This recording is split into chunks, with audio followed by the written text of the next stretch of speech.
The following presentation of the Southeastern Conference. Chilly but charged up at Williams-Brice Stadium. This place is filled with hope and maybe some belief their Gamecocks can shock the mighty Volunteers of Tennessee. The Hendon Hooker Heisman campaign hits the stretch run. Just 2 games to go for this high-powered quarterback. On the other side, Spencer Rattler determined to close strong. This team comes off a huge disappointment in the Swamp, but they are determined on senior night to finish strong. And welcome to ESPN College Football Primetime, presented by Subway, in this presentation of the SEC on ESPN. Showdown Saturday between the Tennessee Volunteers and the South Carolina Gamecocks. Chris Fowler, Kirk Herbstreit, Holly Rowe will join us.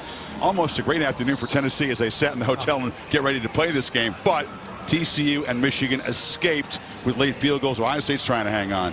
Unbelievable day, and it's just a great reminder. You get into late November, teams are banged up, teams have nothing to lose. You go on the road, you don't get off to a great start. Sometimes you're holding on for dear life. Talking to the coaches on the field before the game with Tennessee and Josh Heupel, it's exactly what they're trying to avoid, starting fast and trying to kill the will of South Carolina early. They may not totally control their destiny, but what they can control, win this game, beat Vanderbilt and Nashville, and then just hope that Georgia takes care of LSU, and it's right there for them to play. I think Tennessee's looking at it like, hey, it's everything in front of us. Let's keep winning football games, keep looking at one of the most dominant teams. Everything will take care of itself. But you're on the road in the SEC. It's always a challenge. It's the first road night game for the Volunteers. They say they learned from that loss in Athens. South Carolina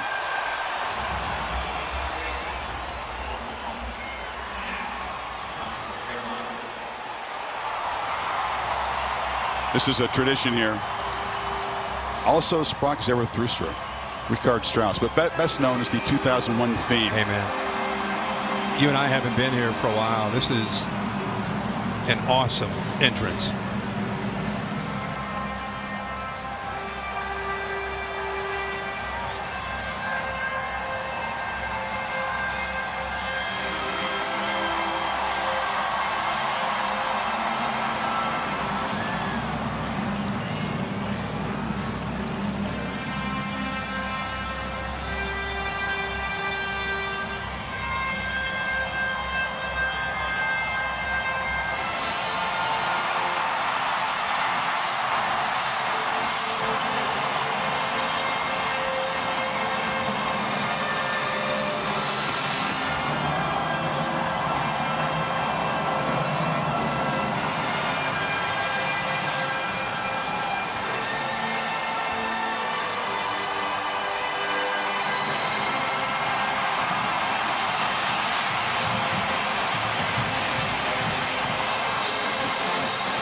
It's a classic, embellished with some very cool LED lights.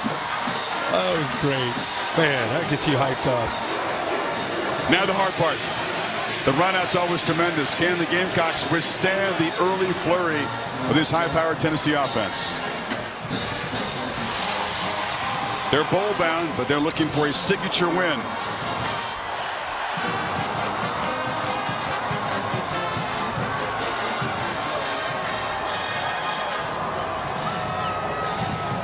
Sir Big Spur. There's a rumor he might visit the booth later. I still don't believe it. Tennessee and South Carolina coming up.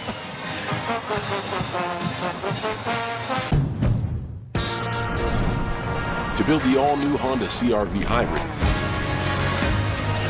we took everything you love about the CR-V and kicked it up a notch with excellent fuel efficiency and greater power. For a CR-V unlike any before.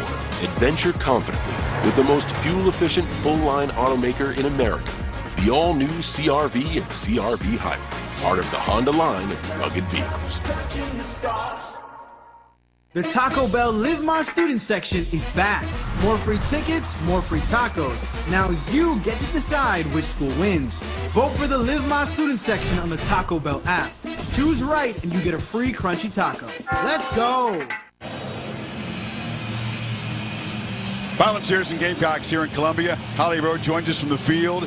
All this energy Holly, but now the real chore of stopping that Hooker to Hyatt combination, which very few have.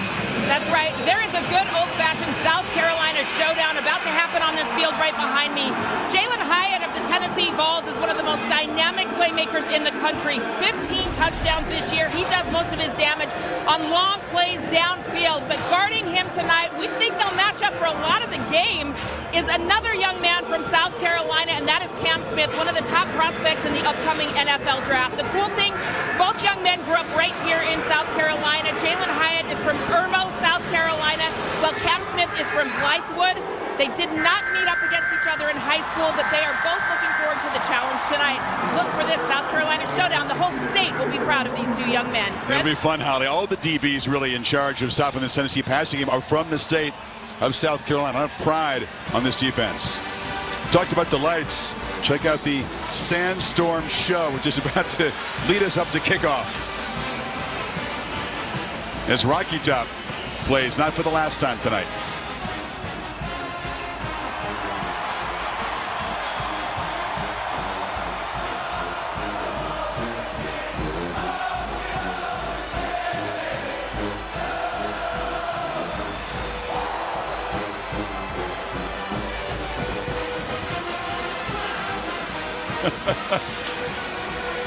Tennessee's band is drowning out this show with fans. I'm just telling you. They are, man. Loud. They got a great student section here. They want to believe. They're coming off an incredibly embarrassing loss last week at Gainesville. It's been an up and down year for Shane Beamer and the Gamecocks. They need to get off to a good start, reestablish themselves, and get this crowd to believe that tonight can be special here in Columbia. But you need a good start. Well, we'll see Rattler and the Gamecock offense out there first. Tennessee won and deferred. So Paxton Brooks, who handles the punting duties and the kickoff duties, will send it away. Xavier Legette is a dangerous returner. The Gamecocks have the top-rated special teams unit in the country. They'll need plays from Beamerwald tonight. It's a short kickoff. Try to keep it away from Legette, and the fair catch is made. So here comes Spencer Rattler. You no doubt know that he was at Oklahoma, and he was 6-0 as a starter there before getting pulled in the Red River Shootout. Caleb Williams went on and took it the rest of the way, so he transfers here. And I think there were super high expectations on his part, but coming into the SEC has been tougher than he thought, I think. Absolutely. I think the way it ended in Norman, he took the high road. Caleb Williams took over, and he could have transferred right away. He could have been a kind of a difficult player to deal with and teammate to deal with, but he didn't. He just kind of kept quiet, sat behind Caleb, and then once the season ended, he decided where to go. And you're right, he's had a tough adjustment into the SEC. Juju McDowell gets the first carry, still very short-handed at the running back position. Marshawn Lloyd cannot go with the deep divers. Christian Beal-Smith also out. Here's the Chick-fil-A impact players. Yeah, they're going to have to be able to run the ball. Bell, the tight end. You're going to see number 0 back there running the ball. They have a lot of injuries. A couple of their starters will not be there. Wells, 3, can make plays one-on-one. Byron Young, what a great electric pass rusher, number 6 off the edge. And Trayvon Flowers, really the leader. Battled through a lot of injuries this year. The leader on the back end of this defense. DeCarrion Joyner is a wide receiver who will take some snaps as a Wildcat quarterback. He was also a high school quarterback. He can throw it pretty well, but they're trying to manufacture a ground game however they can. Yeah. I mean, when you have 2 of your backs, Marshawn Lloyd, who's their best back of the year, averages over 5 yards a carry, and Christian Beal-Smith, both are unavailable. So you're right. You're going to see a little Wildcat with Joyner, like you just saw, and like I said, you also see Bell get a chance from time to time back there. They're going to mix up a lot of different looks, try to confuse the Tennessee defense. So an early 3rd down to avoid going 3 and out and giving Hendon Hooker the ball very quickly. There's Christian Beal-Smith. Nate Atkins, kind of a fullback, tight end hybrids in the backfield. They pick up the blitz. The ball is out, and the first down catch is made. And that is Travion Kenyon, one of the 3 tight ends we'll see tonight. Well, this is a good job of being able to read and recognize coverage and get the ball out in front. Not an easy throw on 3rd down. You see late pressure there right into the face, but he doesn't allow it to affect his vision. Look, he's going right over top of McCullough, the safety, and look at the location of that football on the first throw of the night by Spencer Rattler. Only the 3rd catch of the season for Kenyon. Again, it's Joyner in the Wildcat. He's got it. He's got great acceleration. And that's a way to manufacture a running game. He rips off 14. Exactly right, Chris. He's reading the in man on the line of scrimmage right here. If he goes wide, you're going to have to cut underneath that. He takes the receiver that's in that fly speed motion, that jet motion, and by him going out to the outside, it gave him enough room to cut underneath that. So a great read there, and see how comfortable he is in that role. See how Tennessee adjusts. They had to expect some of this, but maybe not this much. Amarian Brown on the end around is forced that after a 1-yard gain. Marshawn Lloyd is a real difference maker. That deep thigh bruise has been stubborn, but he's a dude who can run hard and just run over people. Beal Smith is a versatile piece. Lloyd's a good receiver too, so they use a lot without him. Yeah, I mean, you're looking at those are SEC backs that Shane Beamer has here, and there's a look we saw earlier, Beal Smith, and now there's a look at Marshawn Lloyd, who's their top back. There they are together, so they're smiling right now, enjoying what they're seeing from this offense. And Rattler harass, a little trickery here, has to just throw it away. A slow developing play. That was Brandon Turnage pressuring off the corner. Really good job by the defense there of showing some discipline. You know, what Shane Beamer told us, he's going up against his Josh Heupel team. He knows he's going to have to throw some wrinkles, you know, especially on a second or a first down where you maybe get the defense thinking about the run or a quick throw. Try some trickery, some flea flickers, or just try to get the defense to lose focus with their eyes.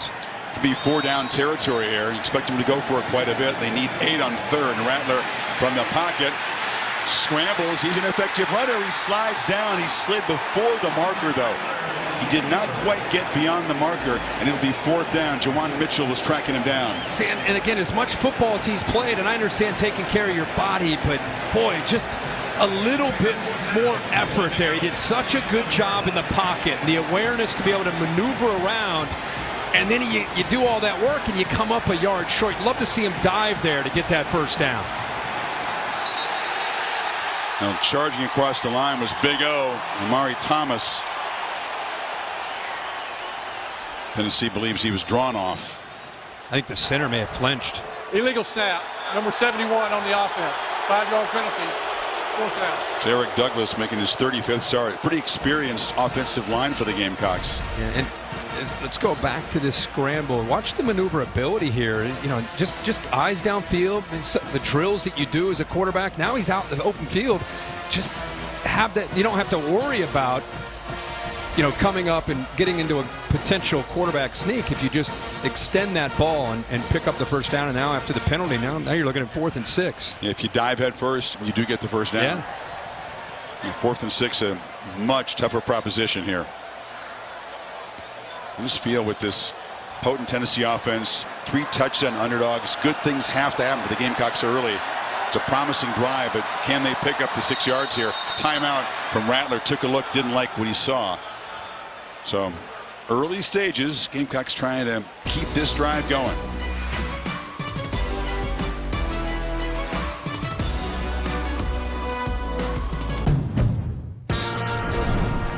To build the all-new Honda CR-V Hybrid, we took everything you love about the CR-V and kicked it up a notch with excellent fuel efficiency and greater power for a CR-V unlike any before. Adventure confidently with the most fuel-efficient full-line automaker in America, the all-new CR-V and CR-V Hybrid, part of the Honda line of rugged vehicles. It's time to vote for the Taco Bell Live My Student section. Choose the winning section and you get a free Taco Bell Crunchy Taco. Download the app, sign up for Taco Bell Rewards, and vote now. Let's go! Passionate, loyal fans here. It's a sellout. Every Saturday game all season has been. AT&T 5G Skycam zooming over Williams-Brice.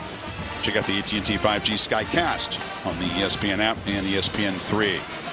So off the timeout, Kirk, you get a 4th and 6 after that potentially costly penalty. Tennessee plays so much man, you know, mesh, crossing routes underneath, typically can set up almost a screen or a pick. Could help Rattler, but Beamer being aggressive here.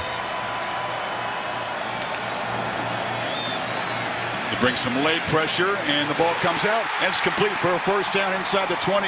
Antoine Wells, the top receiver on this football team. Wow, they actually sat down and played zone. Right here, it gives the read. and then you just sit right behind that.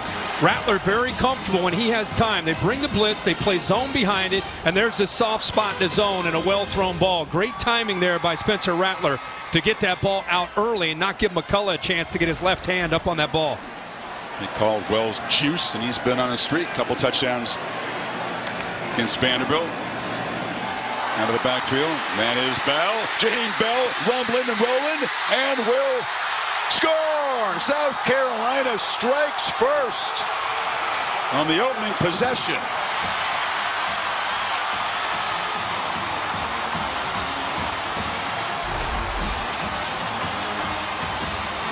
A good block right here. This is Bell, a tight end that we talked about, has wide running back skills. See if he extends, and he does. He stays in and gets to that pylon and scores the touchdown. There's the progressive pylon cam, and Chris, he gets the touchdown in the opening drive here for South Carolina. They got some versatile pieces on this offense. We've seen Joyner and Bell in the opening drive. First touchdown reception of the year for Bell. There's a couple of rushing touchdowns in recent games. Mitch Jeter, solid kicker. And we said there was hope and some belief. The belief is growing here. Hooker's going to have to take the field down 7-zip. It's exactly what they needed. And I think McCullough gets confused along with Slaughter here. Slaughter's right here. You're going to see 13, Brooks, come in, kind of set a screen. Nobody picks up Bell once he goes to the outside. Watch this defense right here. Watch the confusion on the inside. He follows the block. He's setting up that nice block. The ball's caught before the block is made and behind the line, and he's able to get there to the corner for the touchdown. It's unusual. Tennessee's defense has not allowed a touchdown in the opponent's first possession all year. Only 3 points total, and none in the last 7 games. That's incredible. Yeah. And this crowd, they're into it. And this head coach, all week. Remember how they looked last week against Florida? Nothing went right. And they came into this game at home against Tennessee, who's been great against everybody but Georgia. They talked about a fast start to get their team more confident, reestablish themselves, and get this home crowd to believe. And it's what they were able to do there on that opening drive. That's tough tape to watch. That game at Florida, wasn't it? They got down 24-0. It was a first-round knockout, and it punctured some enthusiasm. But this is a dream start. Jeter to boot it away. And Jimmy Holiday will let it sail deep into the end zone. So here comes Hendon Hooker. The stats are eye-popping. He has really taken care of the football, Kirk. Only 2 interceptions, 24 touchdown passes. He's a threat with his legs, as we've seen throughout the year, and great downfield accuracy, mostly to Hyatt. It's amazing how efficient he's been in his second year in this offense, because how fast they go. You would think he'd make some mistakes, poor decisions, interceptions, but as you just pointed out, I mean, to be able to have only 2 picks on the entire season says a lot about his accuracy and his decision making. Loudest part for visitors is where the balls are right now. That's the student section down to your left. First down pitch to the edge to Brew McCoy, and the former Trojan knocked out of bounds after about a 4-yard gain. This is where you really find out, right? Your offense goes down, but now you got to send your defense out there against Hooker in this tempo. They fake it to Small, and Hooker took a look downfield, now checks it down, and look who's in the ballgame. Cedric Tillman is in the ballgame. We didn't think he was going to play. He's been battling a foot injury, had that high ankle sprain, and lo and behold, Cedric can go tonight after all. It looks like he is going to play, and it's good to see him getting involved early. It looked like he was selling that deep ball, the go ball, and came back. Made a good play. Hooker escapes pressure. They thought they had him. They did not. Hendon Hooker in the secondary sprints down to the 30-yard line. Could have been a sack, instead a monster play. Yeah, they just missed coming up with a big play by Pickens. Once he breaks free, again, you playing a lot of man coverage. Nobody there to account for Hooker once they missed the sack. Here comes the fastest tempo in college football. Small breaking clear, just like that. The Volunteers answer. Can you say lightning strike? 31-yard touchdown, 75 yards in a minute. That is unreal. What a block by the left guard, Jerome Carvin. He opened that up. The tight end coming across. Jacob Warren, a really good block, just opened it up and allows Small to get to that second level. Beautiful jump cut. Remember, you have a couple of young true freshmen in the back end of that safety. Back into this defense playing safety, and he made them pay for it there. Yeah, Nick Enowore is the top tackler, but he whiffed that time. 2 missed tackles by the Gamecocks in those last 2 big plays for Tennessee. Here's the run. Hooker could have been a sack, a 29-yard gain this time. Yeah, and look, Pickens looks like he has him, but now once he breaks loose, everybody has their back to him, and again, he can go. He's got great speed, so the thing that he does, he gets him up to the line of scrimmage, gets some great blocks, and look at that move right there to get him into the end zone. 10th rushing touchdown for Small. Early fireworks in Columbia, 7 apiece.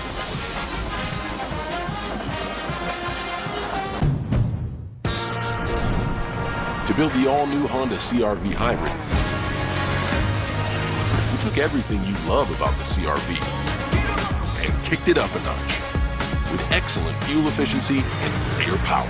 For a CR-V unlike any before, adventure confidently with the most fuel-efficient full-line automaker in America. The all-new CR-V and CR-V Hybrid, part of the Honda line of rugged vehicles. The Taco Bell Live My Student section is back. More free tickets, more free tacos. Now you get to decide which school wins. Vote for the Live My Student section on the Taco Bell app. Choose right and you get a free crunchy taco. Let's go! ESPN College Football Primetime is presented by Subway. Try the all-new Subway Series menu. Your pick of 12 irresistible subs. And in part by Rain-X. Outsmart the elements. A quarter century after Peyton Manning famously directed the band for Rocky Top, Hendon Hooker was the first to do so since Peyton. And after ripping up Missouri for 355 in the air in his final game at Neyland Stadium, he got that honor. Pretty cool. It's a laugher a week ago, but the Gamecocks, some fight early. Tennessee did answer in a minute. And now here comes Josh Vann trying to create some field position, and he gets the edge, but is stepped out of bounds at about the 33-yard line. Let's go back to this touchdown, the double team. Watch the left guard be able to pick this up, Jerome Carbon, and you get the tight end right here as well, Jacob Warren. And watch how they open this up. There's the double team. And here comes your tight end to go up to that linebacker, boom, and then it's just your back making a play and making people miss. I mean, great execution up front. That's right after the big scramble. Defense is just trying to get their bearings, and they were able to run the football. That combination is what makes this offense so tough to stop. Going to work his way back in traffic. That's a nice move there by Xavier Legette, and then he's worked out across the 40. Matt Berry in a very busy, eventful day in college football. What's up, Matt?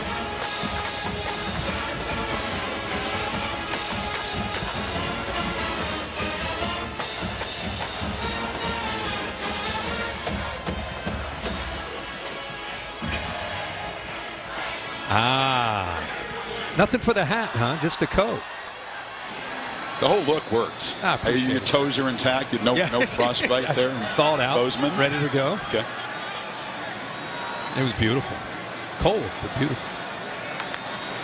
7 and first down means that Jaheim Bell can just plow forward. And he's going to be stopped about a yard short of the marker. You and I were talking about at the break. I mean, South Carolina puts together this epic drive. We were talking about gets the crowd into it, but it was so much work. They converted a fourth down. We can do this. They score with Bell into the corner. Tennessee gets the ball. Bang, bang, bang, touchdown. And now you got to go back out there. I mean, that's an answer. Yeah. In a minute 3. 7th straight game the Vols have scored in their opening possession. Blink of an eye. So 3rd and 1. Bell is the back. It's Legette in motion, and Bell, again, the converted tight end. Didn't really play running back in high school, played everything else. He's stopped short, and now a decision for Shane Beamer, 4th down in his end of the field. You know, when you don't have a ton of experience as a running back, he's really almost more of a fullback, you know, an H-back. Marcus Satterfield, the offensive coordinator, and Shane Beamer, they told us coming into tonight, listen, we got to, with our backs down, we got to come up with different looks, and we got to be aggressive. And you're probably going to see me going for it a lot on 4th down against the offense that we're facing. After a minute and 3, I think we understand what he's talking about. Under center. Handoff in the middle. That's Bell again, working hard. Looks like he just got across the 45 for a first down. Remember, you got 4 seniors on that offensive line. There's actually penetration from Barron, the opposite side. See him get in there, 9, collapses down right there. That's what almost kept him short. Really good play there by Tyler Barron off the edge, but hit a seam and kind of a creased inside there and almost came up with a play of the night so far for Tennessee's defense. But Shane Beamer and the Gamecocks catch a break. Belligai is recruited as a linebacker by Oklahoma. And Beamer is there by Michigan as well. Off the play action, Rattler a deep drop and throws deep downfield, and the catch is made at the 30 by Juice Wells again. Rattler's on target early. He is. They do a good job of selling this to the post to get the defender out of position. This is who you're attacking right here, Jalen McCullough. Watch the move to the inside. He's going to sell this, and then he's going to work back to the outside to try to create that separation. 4 on the offense. 5-yard penalty. First down. Javon Gwynn, the right guard, was ruled to be inelibly downfield, and takes off. That big completion kind of came out late. Yeah, a great throw, but a really good route there by Wells. Only to come back after the illegal man downfield. He's their best offensive lineman. Gwynn, a guy who's making his 45th start, drifted just a bit too far beyond the line of scrimmage, so it's 1st and 15 instead of first down of the ball's 30.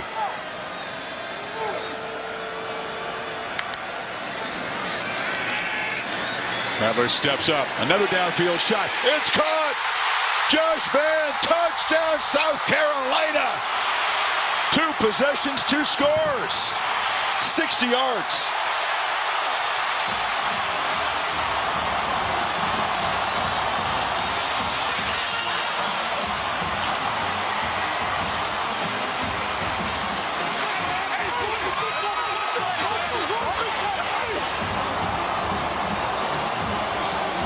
Well, Josh Vann's a guy who's had a winding journey through his college career. It's his 5th season. And that was a huge play to answer Tennessee's answer. Man, what a throw. That was a quicker drive that time, Kirk. 65 yards, 5 plays, about 3 minutes. Well, no one's ever going to question Spencer Rattler's arm strength. This time it's a one-on-one play. Perfectly designed by Marcus Satterfield to set it up. What a close call, just outside of the reach of Slaughter, and it's another touchdown for Rattler and the Gamecocks. At Honda, we know you have to drive through the mud. You want to reach the rainbow. Brave the desert before you find the oasis. Conquer the mountain to see how far your dreams can take you. The all-new CR-V and CR-V Hybrid, part of the Honda line of rugged vehicles. The Taco Bell Live My Student section is back. More free tickets, more free tacos. Now you get to decide which school wins. Vote for the Live My Student section on the Taco Bell app. Choose right and you get a free crunchy taco. Let's go! It's the club here in Columbia. This place is jumping high above. Aerial coverage brought to you by Goodyear, celebrating the challenge of road games everywhere. Are you ready for the road? Goodyear, more driven. The raucous road environments are a part of SEC week in, week out. First time the Vols have played a night game away from home, and the crowd here anxious, maybe a lot of them, by what they saw from their team in Gainesville a week ago. Enjoying so far the first 9 minutes of this one. No doubt. Holiday will let this one bounce into the end zone. So they've been attacking McCullough downfield early in this game, the safety, to try to get him matched up one-on-one right here. So that's the initial look, right?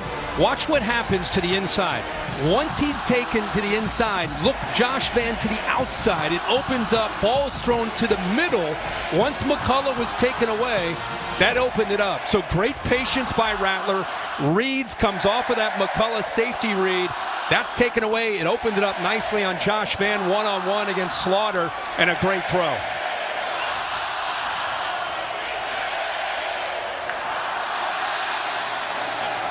You see if Tennessee can quickly answer the answer to the answer.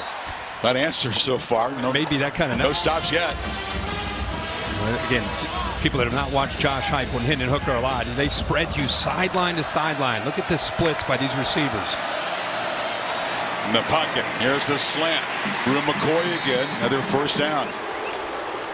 And by spreading you out sideline to sideline, like literally they are sideline to sideline, it creates all that space for the run game and then also in the pass game. Gamecocks barely lined up. They hand it off to Small, who runs for about 3 on first down to the 40. And I really thought that Alex Golesh made a really good point to offensive coordinator, saying that, you know, because of the way we played last time we were on the road against Georgia, we let the crowd affect us. We want to attack on these first few possessions. There's a flag out. Hooker is pressured and delivers a strike downfield. And the catch is made by Jalen Hyatt, but this one's going to come back. It's in the holding zone. Spraggins got beat and just tackled. Holding, number 76 on the offense. 10-yard penalty from the previous spot. Replay second down. Not a pass rush that's been all that ferocious this year. They try to blitz a lot to get to the quarterback. Holly? South Carolina defense is doing something they haven't done all season, using wristbands. All the players have a wristband. They're trying to quickly get up after the play is dead. Look at the sideline. Some are checking the wristbands. Some just know the calls off the top of their head. About 13 calls on those wristbands. It was the players' idea. They knew they had to be ready to go quickly play to play. It is interesting, Holly. The players came to Clayton White, the defensive coordinator, with that idea, and now they get to Hooker and sack him back at the 30. It was Tonka Hemingway, a tremendous athlete. Well, he almost got in on the previous play, and that's where Spraggins had the holding call. I mean, he's showing some quickness in the inside here. Look at that move for a big man. He kind of is able to use lateral quickness, and when you get Hendon Hooker in a rare passing situation, it allows that front to be able to forget the running game and just get upfield, use your best move. 3rd and 28. And with the noise, there's a shot airmailed over at Hyatt. Said that was a rough sequence for this high-powered Volunteer offense. Here comes the punt team. Well, that's the whole thing. This is what we saw throughout the game against Georgia on the road. Crowd became a factor, saw them make some mistakes, holding calls, false starts, got them behind the sticks. And then you get them into more obvious situations. When they're the aggressor and they get the running game going, it's a whole different thing trying to stop this offense. Axton Brooks only punted 23 times this season. Van, who just caught the touchdown pass, is set up to return it. High kick, and Van waves for a fair catch and settles under it at the 36-yard line. And the story of the night, to me, has been the way Spencer Rattler is playing. We thought, okay, he's been a little tentative since throwing a lot of interceptions early in the year. Boy, has he come out throwing the football. His coaches, led by Shane Beamer, challenged him. Hey, man, if we're going to win, if we're going to compete, we've got to let you feel free to turn it loose. Don't be worried about making a mistake here or there. We want you to play free. We believe in you. And let's see what you can do in trying to keep up and show that you're the quarterback tonight that's ready to win this game. And early in this game, he's taken that challenge on and made some plays. He's cut down on the interception. Such a rough start to this season. 4 in the last 6 games. Leggett on the end around. We asked Shane Beamer, what's the team's attitude to Rattler coming in here with a lot of hype? He said, no, they have his trust. They respect the hell out of him, work ethic, and he is still bought all in. No doubt, no doubt. And I think it's his approach. I think it's really his skill set, how talented he is. And I think this guy dealt with some pressure at Oklahoma. He was a Heisman frontrunner. You and I were right there. Yep. Got booed off of his own field. And then Caleb Williams took over, and he sat there. He came in here. I think he felt some of that same pressure. Up the play action, tries to escape the pressure. Now just has to deliver a long throw. And what a job to get the ball away and make a play to the 41. Mitchell was in hot pursuit. I don't know how he got that ball off, let alone he's able to throw it accurate enough to be able to get a completion. And a really good job of being able to work back to the football. You see your quarterback that's in trouble. Wells coming back to the ball, does a good job of staying in bounds. That right foot came very close, but he stays in bounds for that completion. Gives him a chance here on 3rd down. Thought he might just throw that away. We've seen the scramble. We've seen the escapability of Rattler. They need 5 on this 3rd down. It's McDowell who goes in motion. He gets the swing pass. gets a couple of blocks, makes a move, and has a first down across the 47-yard line. What a block by Joyner. Here's a guy that does Wildcat, right? He's going to play Wildcat quarterback. He played quarterback in high school. Good job of getting it out there. There's the block right there. Outstanding, and that's what actually gets him to be able to have a chance. You got to have some blocks, those stock blocks from the receivers. Get the ball out in space. McDowell can make people miss. He's undersized, but incredibly quick.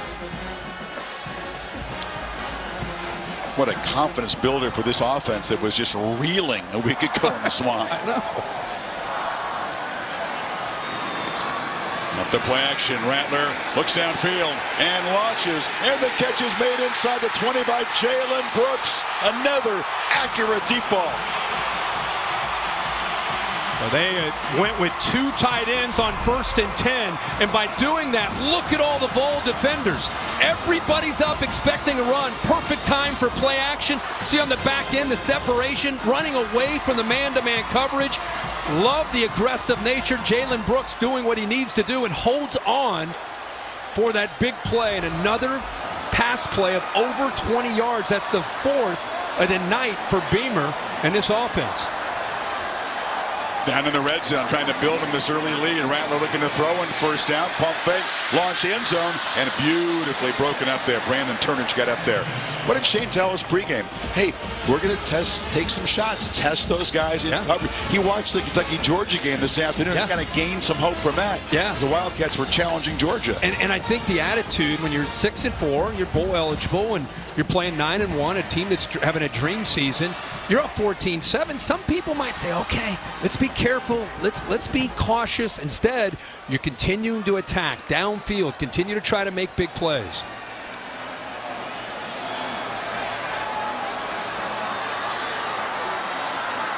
Bell and McDowell in the backfield. They were on 2nd and 10, and now Bell motions out, catches the pass behind the line. It's a backwards pass.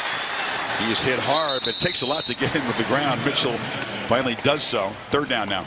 Can't say enough about Marcus Satterfield and what he's doing, what he has to work with. Mixing up the looks, personnel groupings, formations, aggressive play calling, taking some shots out wide, just trying to get the ball out in space to guys that can wiggle and make room. You know, be able to make plays when they have room, then taking shots downfield. I mean, he's limited here without Lloyd and Beal Smith, but coming up with a good plan. We met Marcus when he worked for Matt Rule at Temple, and then at Baylor, and then also was with him with the Carolina Panthers. Yeah. Pro-style attack here in Columbia.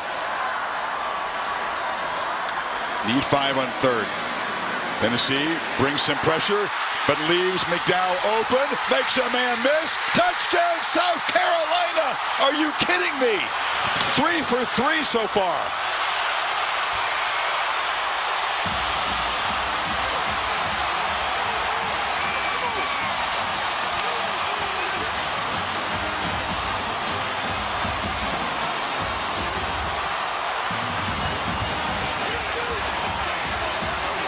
You would have never expected this if you'd have seen the tape of these two teams a week ago.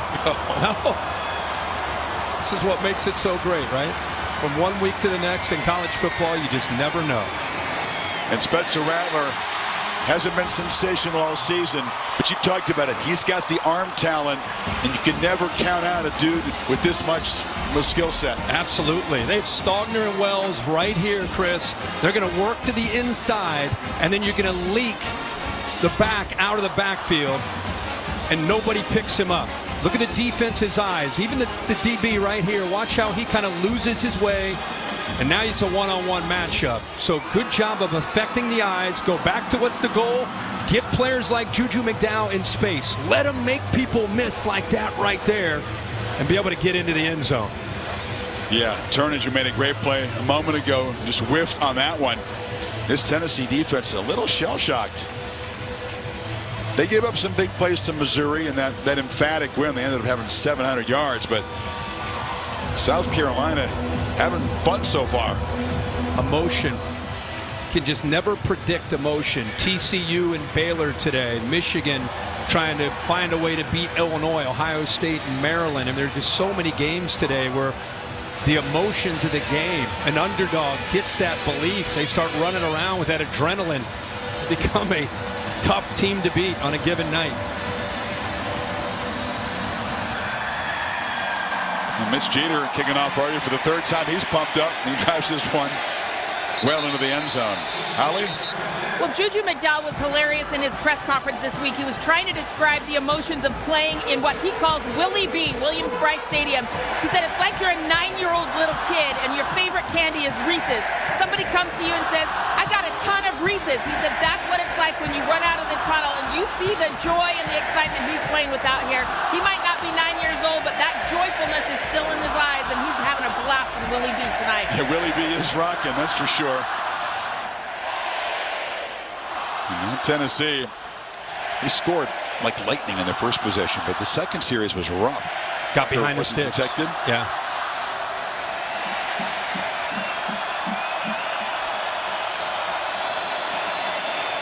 Hooker has time here and gets it out to Jalen Hyatt, but he can't escape. Tough wrestling match. That's Cam Smith. These two guys figure to see a lot of each other tonight, and Smith's a dude with a lot of pride trying to shut down number 11. Hey, this is why I came here tonight. I want to see that matchup with Cam Smith, who a lot of people feel is one of the top corners in the country, against Jalen Hyatt, who's receiving all this hype in his Tennessee offense and making all these big plays this year for the Vols. Hyatt's first catch tonight goes for 5 yards. The FBS leader with 15 touchdown receptions. Hooker, and that was a miscommunication. Hyatt broke the route off, and the ball sent downfield. When we asked Shane Beamer, you know, you're coming off that loss to Florida. What are you most confident in? What do you feel with all these injuries is a strength of your team? The first thing he said were the two corners that we have to match up, Cam Smith and Darius Rush. We feel we can leave them on islands. They're not going to win every time, but we feel these are the best two corners on one team that they faced this year. It's loud on 3rd and 5. And Beamer asking for more.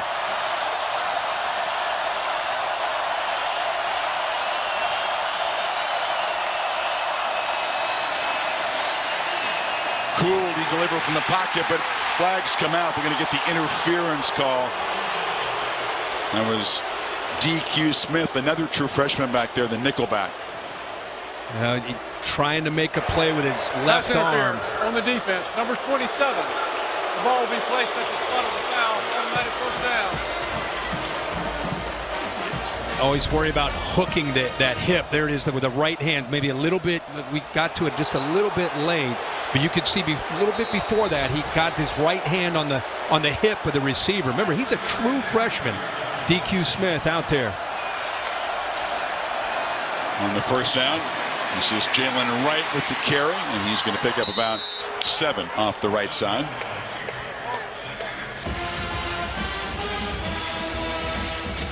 Just takes one first down to get the tempo cranked for this offense. Final 12 seconds of the first quarter. Pitch on the edge, just Squirrel White. Scoots forward for a first down before Dial brings him down. So this is Tennessee. This is who they're about. Obviously, the big part of their tempo. They get first downs. They get you more back on your heels. This really hasn't been South Carolina, though, Kirk.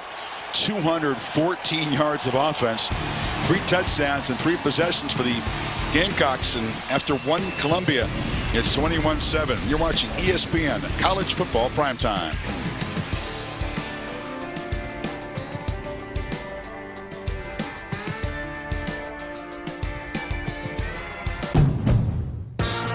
Honda, we know you have to drive through the mud. You want to reach the rainbow. Brave the desert before you find the oasis. Conquer the mountain to see how far your dreams can take you. The all-new CR-V and CR-V Hybrid, part of the Honda line of rugged vehicles. It's time to vote for the Taco Bell Live My Student section. Choose the winning section, and you get a free Taco Bell Crunchy Taco. Download the app, sign up for Taco Bell Rewards, and vote now. Let's go! Stunning start here in Columbia. Welcome back, ESPN College Football Primetime, presented by Subway. And this presentation of the SEC on ESPN.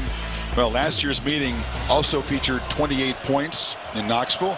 All 28 scored by the Vols. Very different start here tonight.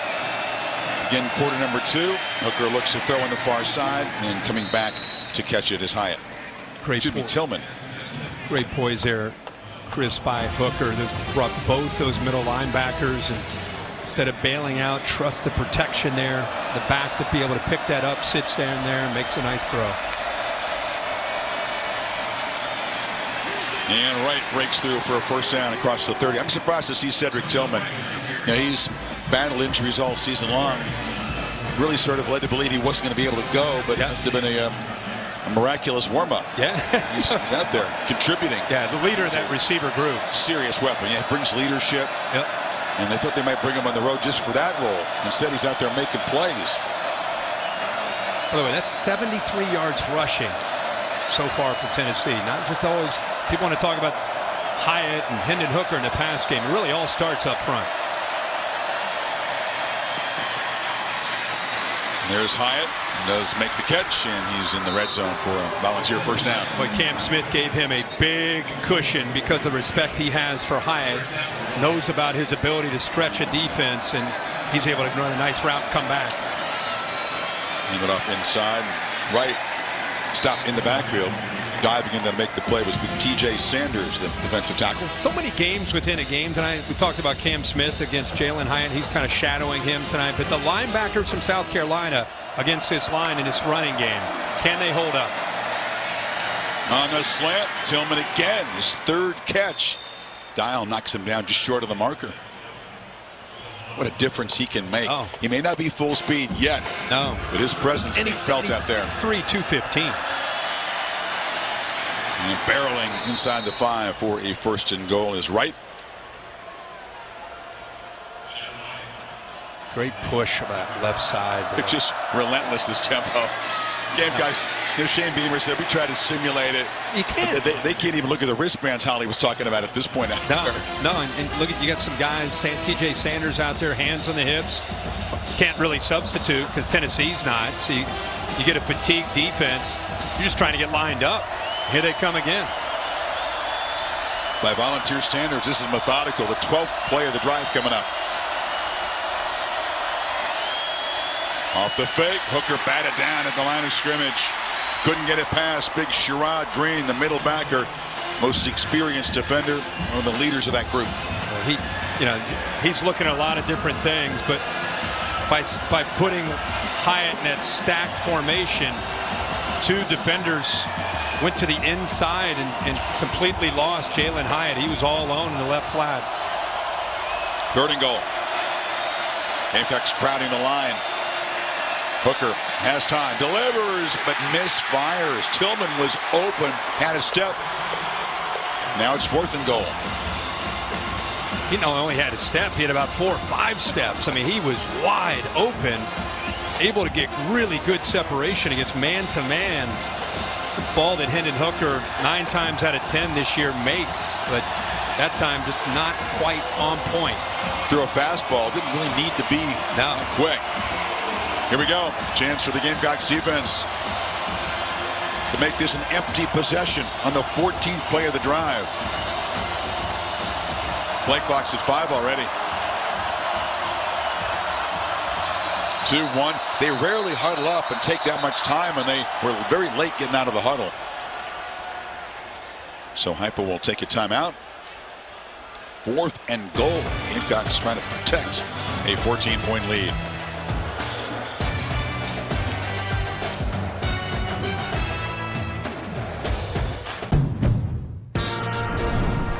To build the all-new Honda CR-V Hybrid,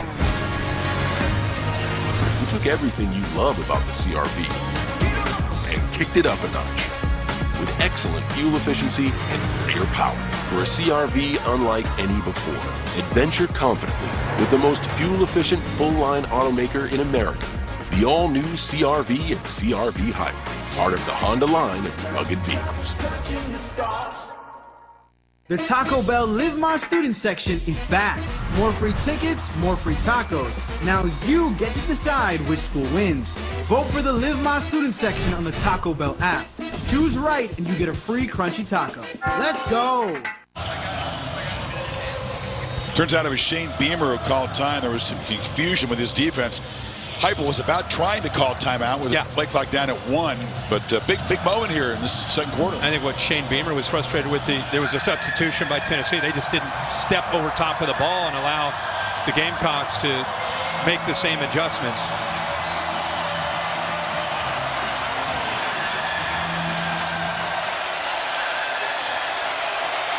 Into that student section. 2 tight ends for the Vols sent out to the right side.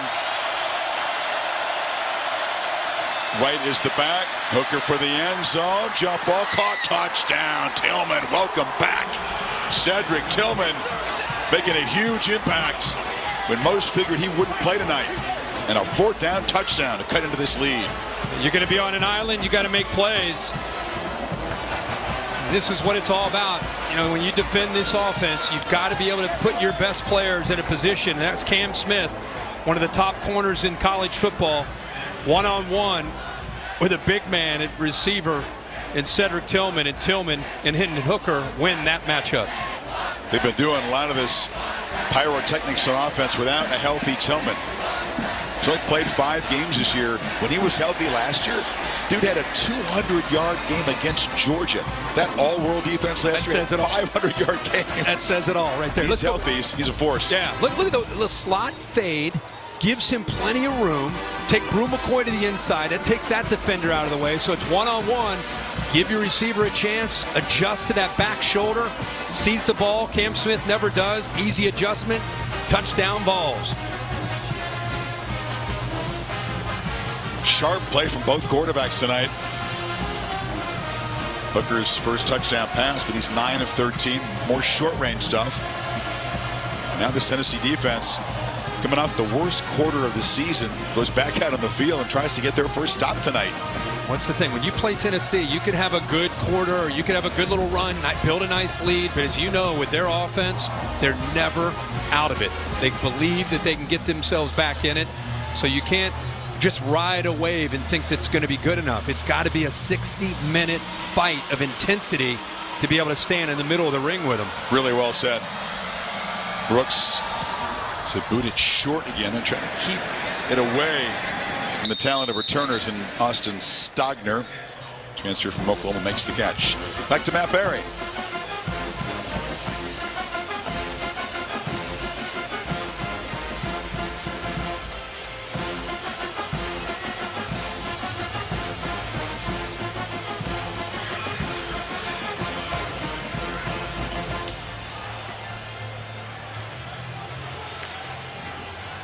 It is one of those Saturdays. Oh, man. Wow. I mean, when you looked at the slate this morning, even on College Game Day, you're like, well, I mean, got to stay sharp. We'll see who's disciplined. And you never expected something like this, right? Rattler zips a long throw. Look at the arm strength on display as Juice Wells goes down low. It's a first down again. There's that release everybody's using, and he's been trained since he was so young. Look at how quick. This is a shortstop. Pat Mahomes, Aaron Rodgers, everybody doing that kind of release to go with the velocity and the accuracy. Boy, Rattler off to such a good start. He's dropping dimes all over the field, looking to throw again in first down. It's underneath, and the catch is made by big old Nate Atkins, whose dad, Greg, is the offensive line coach here in South Carolina. Let's see the big fella get a chance. Kind of an offensive lineman playing tight end. Yeah. A little contrast between the game in the swamp and the start so far tonight. Yeah, I think so. Almost equal the yardage total for the whole game. Bell banging forward, and they'll spot him right at the marker. It is going to be a first down. Some great collisions out there when he gets the ball. Solon Page was filling in 38 very nicely, enough to get the first. Good aggressive approach, Kirk, on early downs. They're not just trying to run it. The running game's going to be a struggle tonight. Yeah. They're letting Rattler rip early and downs to avoid those third and longs. And a lot of times it's in the 2 tight end set. I mean, that's where we've seen some of their big plays. They give you that look where you think they're going to run the ball, and they're breaking a lot of tendencies. Joyner and Wildcat hands it off to Brown on the end around, and he's in the open. Amarian Brown makes a cut down inside the Tennessee 20. Wow. Well, we saw last time he was in, they took away the quarterback, and took away the running back and receiver. This time they take the quarterback, and it gives you the edge. And again, you're running downhill. You've got speed on that. When you run that play, that power read, you're giving that ball at full speed to a wide receiver in Brown and pick up a couple blocks. And just like that, he's into the open field down that right sideline. Excellent creativity to find a way to run the ball. Now it's a reverse. Rattler's open. They flip it to him. Quarterback makes the catch and is wrestled down inside the 5. Joyner threw the pass. We talked about the ex-quarterback. Yeah, he's been in the Wildcat tonight. So Tennessee, because he's moving around in different places, he's right here. I mean, he can throw the football. High school quarterback, played in the bowl game last year, was 9 for 9. He threw a touchdown pass a few weeks ago against Vandy. Obviously very comfortable in that position. And Rattler, little peek, he's thinking about trying to get that ball to the end zone. Hey. And now you got Joyner again at Wildcat. Bell lined up to his left, 1st and goal.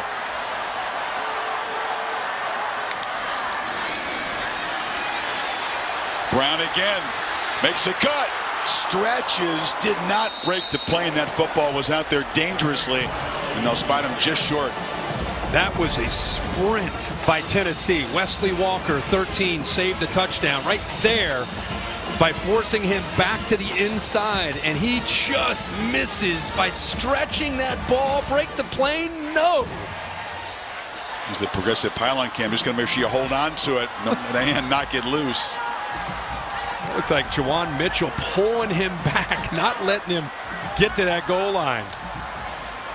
So we're seeing plenty of this wrinkle. Rattler on the sidelines. Joyner in the game, 2 tight ends. Power set. And he just powers in.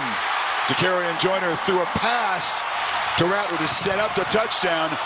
4 possessions, 4 touchdowns for South Carolina. Up by 2 scores again. You go on the road in the SEC, you better bring your fastball, especially at night. These atmospheres are tough, and when you get an offense that's got some belief. Better bring your defense, that's for sure. Yeah. Gamecocks touchdown drives, 75, 65, 64, 74 yards. They got 288 of offense in the first 21 minutes. And lead by 2 scores over Tennessee. We got a shootout, full-on shootout in Columbia tonight.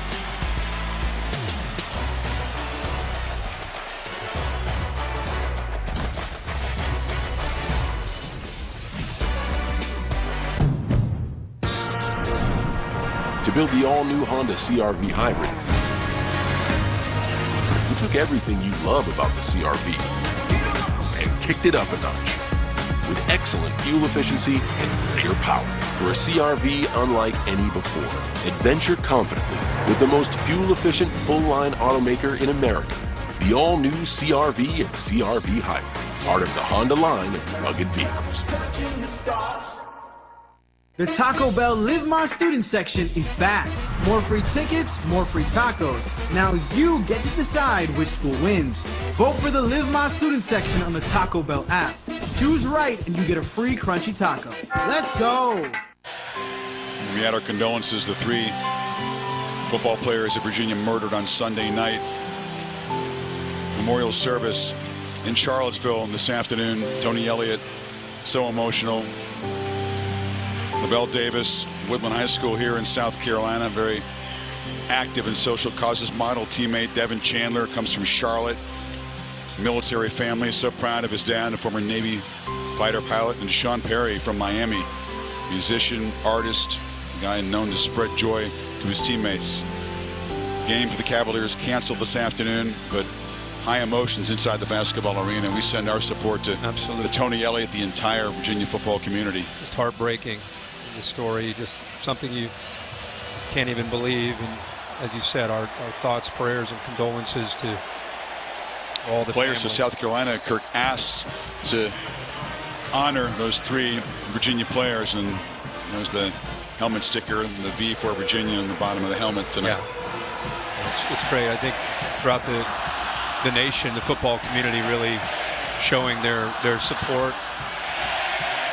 Tennessee wearing that decal as well. Yeah. Tony Elliott, who's been through so much himself in his own life, has been very stoic. I know you mentioned that they had the service today, and he'll be a great person to be able to reach to and support the families.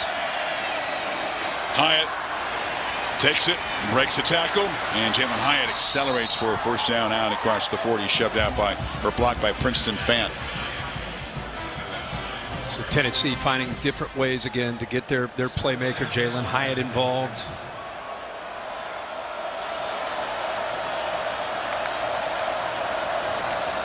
Small, a clogged middle, picks up a couple of yards here. Brad Johnson from his linebacker position. Again, I want to see Brad Johnson, Sherrod Green, 19 and 44, trying to stack up there in the inside. Got to be physical tonight. They're a bit undersized. Off the fake, Hooker launches downfield, and it's over the head of Cedric Tillman. Well covered that time by Marcellus Dial. And once they're able to run the ball, make you aware of that, you get your eyes starting to look and peek into the backfield. And with those big wide splits, the reason they have those wide splits is make you declare where you're going to commit numbers and then create vertical seams and shots downfield. Volunteers just 1 for 3 on third down tonight. Need 7 here.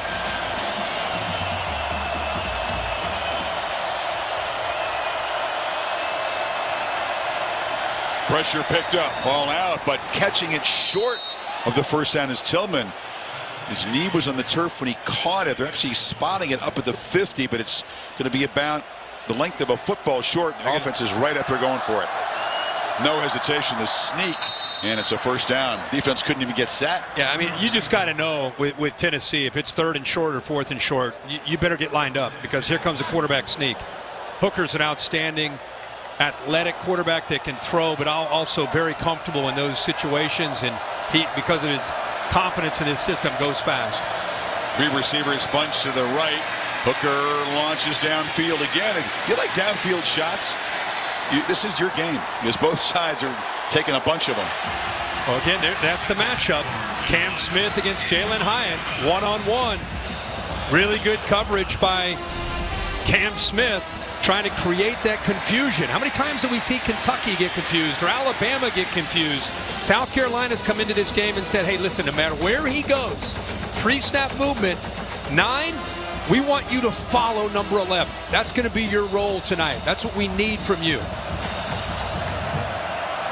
Dylan Sampson, the freshman, is in the backfield on 2nd and 10. Hope these guys are in shape. These DBs and receivers. You got to hurry. Play clock at 1. Does he see it? Well, Heupel did. And you'll have to spend a timeout to avoid the 5-yard penalty. Chris, you just brought up a great point about you see Hyatt go out of the game and he had his hands on it. Cam Smith didn't get to go out of the game. So you rotate different receivers. Meanwhile, these defensive backs have to stay out there and try to defend this offense. Volunteers trying to chip way down 2 scores midway 2nd.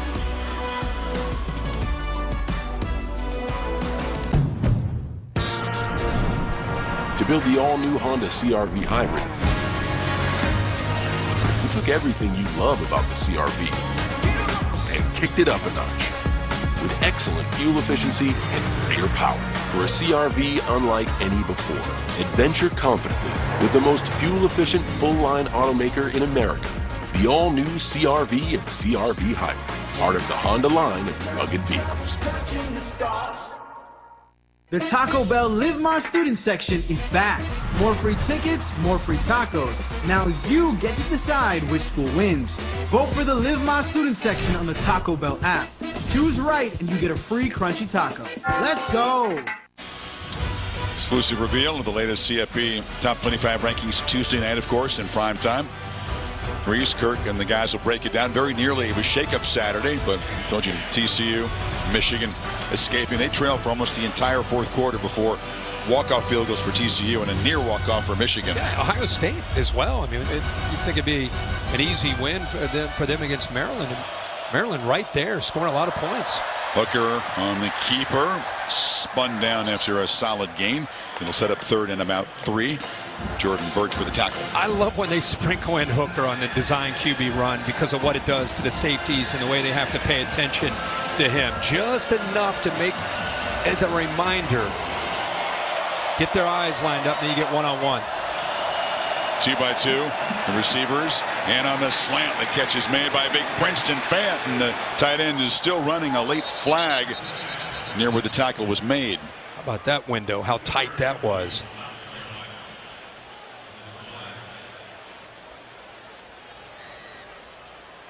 Fanthon, a hybrid player for Tennessee. Personal foul, targeting number 21 on the defense. The previous play is under further review. And Nick Emmanwori, the true freshman, who starts at safety for the Gamecocks. Get a drop here and a drop here. Watch how tight this window is on a third down throw by Hooker. Puts it right through there. And that is a beautiful throw, and I think he's going to be thrown out. I mean, he lowers his head. Bang, right there. That's a textbook example of targeting. Totally agree with you. He's got the crown of the helmet down, forcible contact. It's a true freshman who leads the team in tackles. It'll be a loss if he is, as we expect, excluded from the rest of the game here. A guy who's a local guy, has come on, as you said, pressed into duty. Is the top tackler. It's like a freshman All-American type season that he's having. Big guy, too. He's 6'4", 218 pounds. David Smith in charge of the crew here for the SEC. Stan Murray is the replay official. I mean, Shane knows he's going to have to do without his safety. Bill Bear asked, does it matter that the receiver lowers his helmet? No, because when you use the crown of your helmet, I can't go to your head to your toes, technically, by rule. Yep. So you changing your body position on me means absolutely nothing. Thank you, sir. He would have had to turn his body to make the contact with his shoulder to avoid the penalty there. Yeah, the defender, he would have had to make an adjustment so that he didn't have the crown down. After further review, targeting by number 21 is confirmed with the crown of the helmet. That penalty is half the distance to the goal. First down. See the frustration for Emmanwori. He was off to a big start tonight, made 6 tackles already. They'll have to do without him. And now they throw another true freshman. This is a life of Shane Beamer. Peyton Williams now comes in. 31 will come in for 21. So you lose one true freshman, leads you in tackles. You can see the emotional player he is. And then you throw in again Williams here out of Heath, Texas. Talked about DQ Smith, another freshman who's been starting at safety tonight. They're young back there. I mean, you're a true freshman, and it's amazing with the development of these players anymore around the country in middle school and high school that allows them to come on the field and go up against Hendon Hooker in an offense that leads the nation in scoring. Penalty moves the ball to the 14.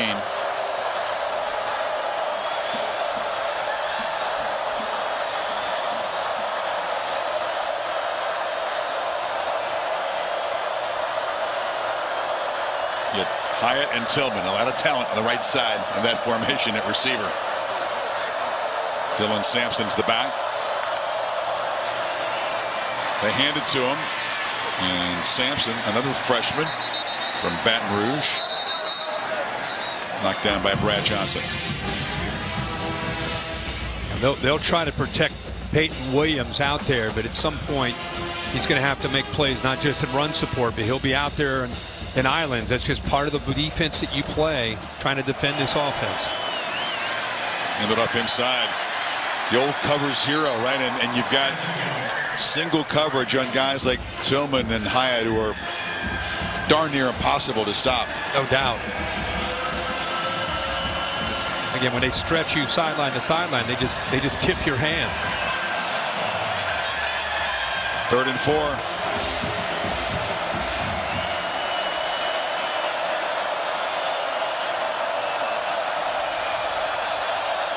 Another long march by the Volunteers. 11th play of the drive here.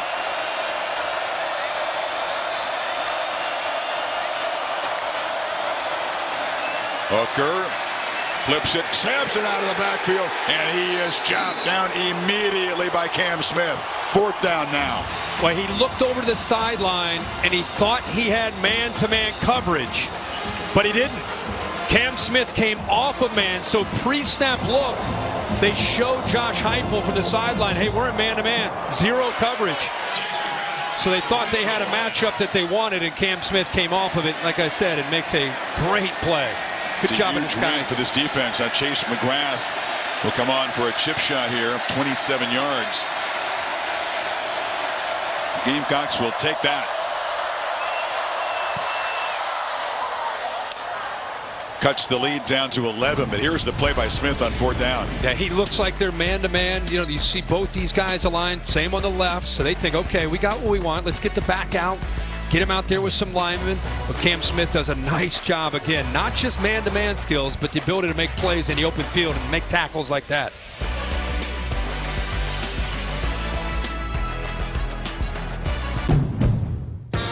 At Honda, we know you have to drive through the mud. You want to reach the rainbow. Brave the desert before you find the oasis. Conquer the mountain to see how far your dreams can take you. The all-new CR-V and CR-V Hybrid, part of the Honda line of rugged vehicles. The Taco Bell Live My Student section is back.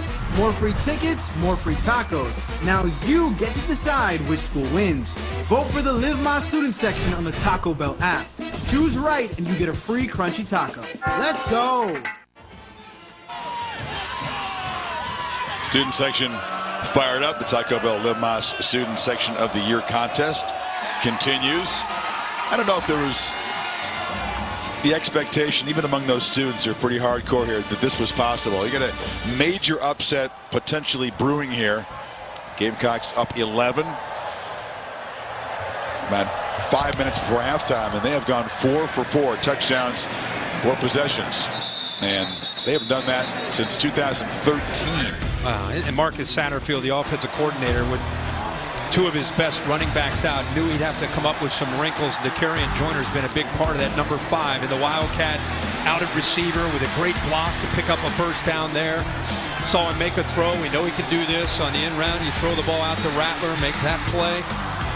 And then back to the Wildcat, showing the toughness to be able to get into the end zone. So it's been that kind of night for South Carolina. Not your traditional matchups.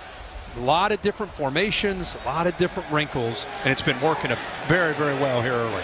Joyner back at quarterback to open this series. They fake the end around, and he is smacked in the backfield. Not fooled that time was Dejon Terry, excuse me. Yeah, you know, you think about trying to get the ball out here, but when you lose up here, it completely blows this play up. You're trying to get that ball either out on the perimeter, or you come off of that read and you try to get behind a guard block, and you're not counting on that. I can tell you that. Terry is 320 pounds. I think Joyner looked up and said, whoa, where did he come from? Kansas transfer is where he came from. He is a strong run stopper in there. Rattler back in the game on 2nd and 11. That ball deflected at the line and falls to the turf. Murray Thomas got a hand on it. To Matt Berry.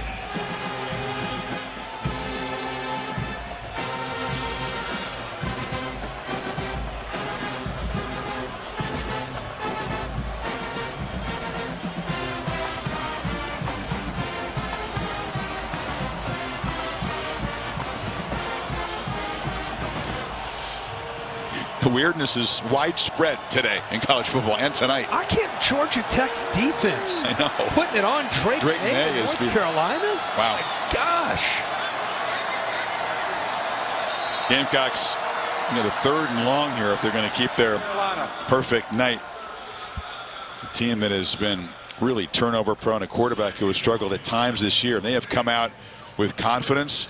Rattler delivering strong pitches all over the field. They get the stop, holding Tennessee to a field goal here. They're going to have the lead at halftime, it looks like. Yeah, you have 4:16 to go. I think Shane Beamer deserves a lot of credit for the way he had his team ready to play tonight. It's a team that last week at Gainesville, things could not have gone any worse. Then you get your best running backs out, and you got to come up with a plan to try to stay up against Hendon Hooker. And so far in this first half, they've been able to do that. And they've also been very calculated with their timeouts, just making sure on third downs, whether it's been on offense or defense, to get them in position to be able to make the right plays that they need to make. I love the psychology of the stretch run in college football. Either maybe you're looking ahead to rivalry game, or there's the pressure of being in playoff mode. We're seeing it all over the country 100%, today. 100%. Rattler has time, launches downfield, catch made, flag out. Jaheim Bell, couldn't hold on to it. It was broken up there. Turnage knocked it out, and there was a flag down. That flag came out early. I think he might have grabbed on. Holding, number 8 on the defense. 10-yard penalty from the previous spot. Automatic first down. And that's what it was, the jersey grab on the way by. I think it was early grabbing onto that jersey. Right there. Not near the end. But by the way, how about the throw by Rattler again? I mean, that's a perfectly thrown ball, 45 yards downfield. That should have been made. It would have been able to decline the penalty and been set up in Volunteer territory. It's just the third incompletion for Rattler tonight. 3 touchdowns already. Now Bell and back in the backfield, showing you his versatility. And knocked down after about a 4-yard gain by Mitchell. Getting a little chippy out there. Tennessee frustrated. 4 drives for South Carolina, 4 touchdowns will do that to you. I want to give a shout out to this offensive line. We're getting so caught up in the quarterback of what Rattler's doing, the receivers, Satterfield, the play calling. But man, every time he drops back to throw, for the most part, Rattler is back there with time to throw, that's a feat within itself, because Byron Young and company, they love to pressure the quarterback, but man, he's had time. And no sacks allowed. Rattler, another downfield shot, and trying to make a leaping catch as Juice Wells off his hand. There's a lot of experience on those big guys up front, Kirk. 179 combined starts. That is priceless in college football when you see so many inexperienced linemen around the country. Yeah, I mean, you got 4 seniors. They've been through some good, some bad, some ugly, but they live through it. They become better players. And I think they play with confidence, especially when your team is having some success. You put a plan together that's got some different looks that you're not accustomed to running. And I think the play calling is really helping slow down this Tennessee pass rush. They're bringing the big man in here for protection, Atkins. Rattler takes off. Can he get there? Stiff arm. That time, no slide. He muscled Flowers out of bounds and moves the sticks. Little jaw in there. You knew that was going to come with Flowers and Rattler. Wondered if a flag might come out there, just because anytime there's contact near the sideline. I'd love to see this from the competitive spirit by Rattler. Stiff arm, ends up going down. That's the leading tackler, the safety, Flowers. He takes that stiff arm right to the face. Safeties don't like that coming from a quarterback. He's not going to take that, especially on his own sideline. You know he's going to come up chirping. You know what DBs think? How come we get penalized for stuff like that? And the quarterback can just hammer us in the face. Rattler steps up, wanted to throw downfield, and he has knocked down hard. First sack of the night, draws an ooh from the crowd. Tamarian McDonald hit him hard. Well, he's done such a good job of avoiding these kind of plays, but this time I think McDonald got on him so quickly and he went airborne. He was about to make a throw to Stogner, just kind of throw it away. Holding on the defense, number 5. 10-yard penalty from the previous spot. Automatic first down. Sack nullified. Kamal Haddon, the second defensive holding penalty on this series. Okay. Watch him go airborne, about to try to throw it away, and then he just had to give up on the play. But, boy, he took a big hit. But they catch a break with the penalty on Haddon. Right back in this area back here. Right there's where you see the hold. Wasn't a lot, but enough for the official to make the call. Big play instead of a sack. Setting them way back. They were set up in the first down at the Volunteer 46. Don't take too many of those. Just what McDonald wanted to see, a quarterback who's had a big night in the air, helpless. Bell motions out. Rattler faked it to him. Now throws downfield. Excellent play design. Juice Wells couldn't make the catch, though. Turnage knocked it loose again. Good little shoulder shake out to the flat just to make the corner freeze, and then it creates a nice opening behind the corner and in front of the safety. But he had to throw it on a line, which he does. Great concentration. Oh, the ball did hit the ground. And a good call by the officials to bring that one back. You said there's a uptick in the feistiness of this game in the last few plays here. Oh, yeah. There's some hitting going on out there. 3 receivers to the right. Rattler looking that way, launches downfield, and it's Wells again, makes the catch in front of Turnage. That's an interesting battle that's developing. Used a switch release at the line of scrimmage, created a little bit of confusion. They love this right side right now. They're attacking that hole between the corner and the safety. They continue to work that side, and Turnage looked like he went down. Right there, you could just tell something was not right. He's still being attended to by the athletic training staff over in the South Carolina bench area. You know, Rattler did not take a single downfield shot all game long. They couldn't protect him against Florida. The passing game execution was just off completely. Tonight, a completely different story. Yeah. Just I think a lot of confidence. Let's hope that the Turnage is okay. You could tell near the end of that play, something was just not right. Just kind of went limp there towards the sideline. He's conscious. They're looking at his leg, focusing on that knee area. Turnage is a transfer from Alabama. Very solid coverage guy. I've seen him make some physical plays tonight as a tackler, breaking up passes.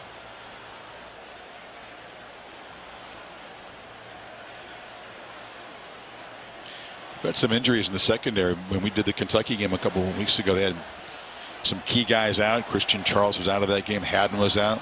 Sean Rucker is out tonight.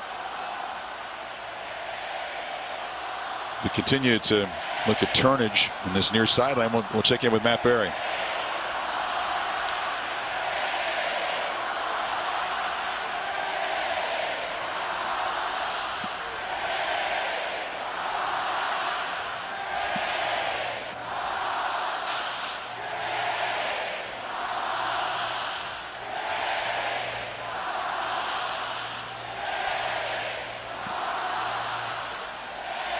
We're talking about Carolina on a collision course with Clemson in the ACC as Turnage has finally helped to his feet.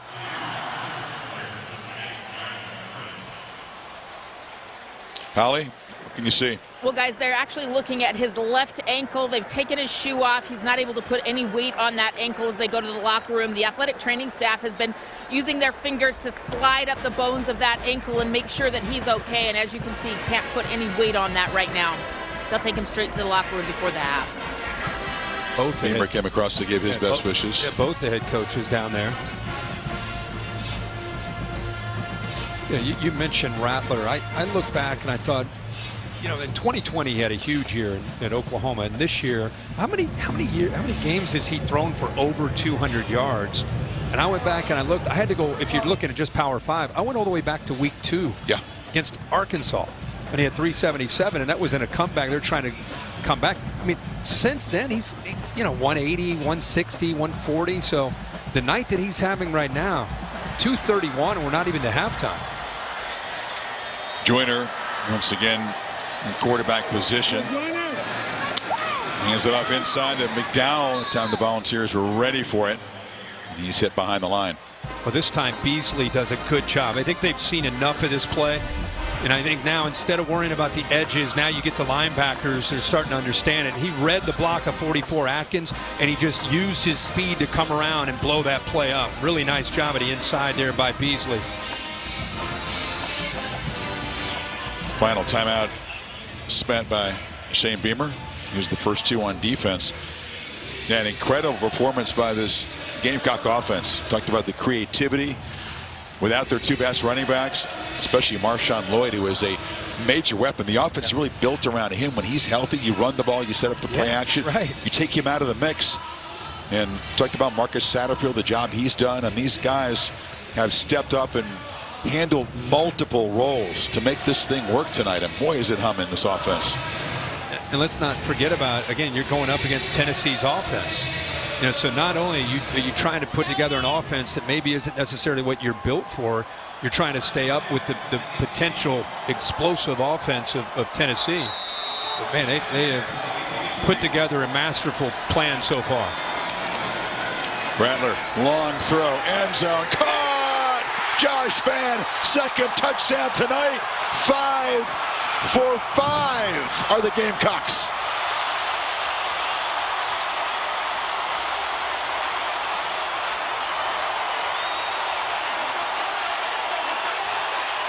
And Christian Charles came in the game for turnage. They went right after him, Kirk. Sure did.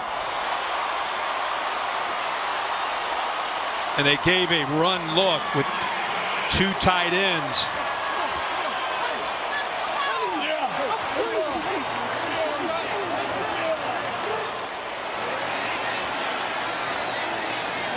So Josh Vann is an excellent punt returner as well. Actually made as many plays as a punt returner than as a receiver this year. 2 touchdowns. Well, you got the 2 tight end look right here on the left-hand side, and because of that, you've got 9 Vol defenders in tight. He knows he has the matchup that he wants. This defense is expecting run. What I want you to see is where he puts it up in the air. Look at that throw up in the air to allow the receiver to adjust to that back shoulder throw. Really well done by Rattler again. Not just throwing it to throw it out there, and throwing it on a line, puts enough air under it to allow Vann, who's had a big night tonight, to adjust back. And Spencer Rattler, full credit, man. Look, he was frustrated. He knew he didn't play well. The whole team didn't play well at Gainesville. But Shane Beamer sat him down and said, look, you got parts 2 and 3 of this Orange Crush schedule, right? At Florida, home Tennessee, at Clemson. You still got a chance against 2 big opponents in big games to reshape this season. And he has seized the chance so far tonight. Amen. 14 for 19, 249 and 4. 1995 was the last time against an SEC opponent they've gone 5 for 5 touchdowns to start a game. And Tennessee is down 18 2 minutes before the break. Well, next Saturday on the SEC Network, you're going to see the regular season finale for the Volunteers against Vanderbilt. They figure to take over the stadium. Orange fans in Nashville. Also on the ESPN app. Give Vandy a shout out today in Nashville with a big win over the Florida Gators. That was huge for Clark Lee and what he's trying to build there with the Commodores. Congrats to him and his staff. So they'll be going for bowl eligibility next week. How about that? Tennessee. How about that? So Hooker with 2:04 before halftime on the slant, and Tillman makes the catch. Dial just held on and brought him down after about an 8-yard gain.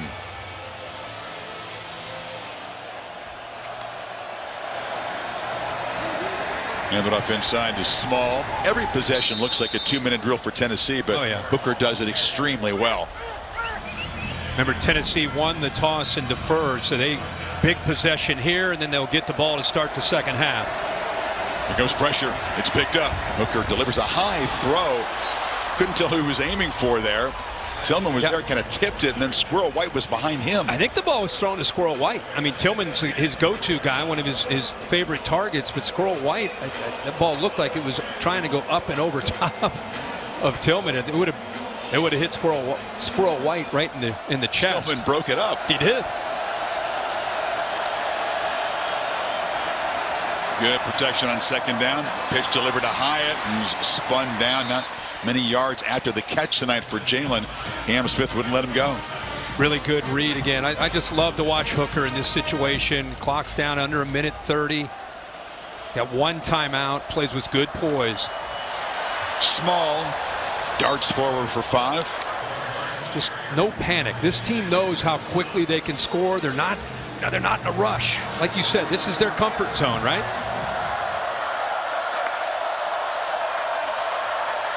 Late pressure is picked up. Throw gets out. And catch made, another first down. That's Squirrel White making the catch. Just in rhythm, looks to the left, bounces in the pocket, comes back to the right. Gamecocks can't even get lined up here. The tempo taking its toll. The throw is behind Hyatt. He makes the grab and dives forward to the 25. Now that time he sees two linebackers blitzing. Both Sherrod Green is coming and Brad Johnson. He said, okay, you're going to try to blitz me. I'll take, even though it was behind Hyatt, still the crossing route behind where those backers were blitzing, easy throw. Serious confusion on the Gamecock side. They brought a guy off. It looked like doing a U-turn and coming back on the field was Edmond, one of the pass rushers.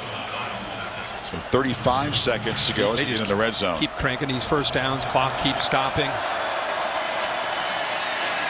And that fastball is outside, looking for White. Yeah, no worries at all. Incompletion stops the clock.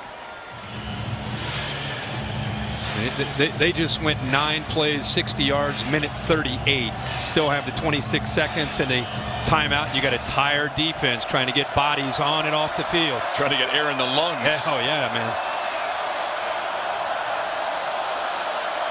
You give them a little bit of a reprieve by stopping and looking to the sidelines here.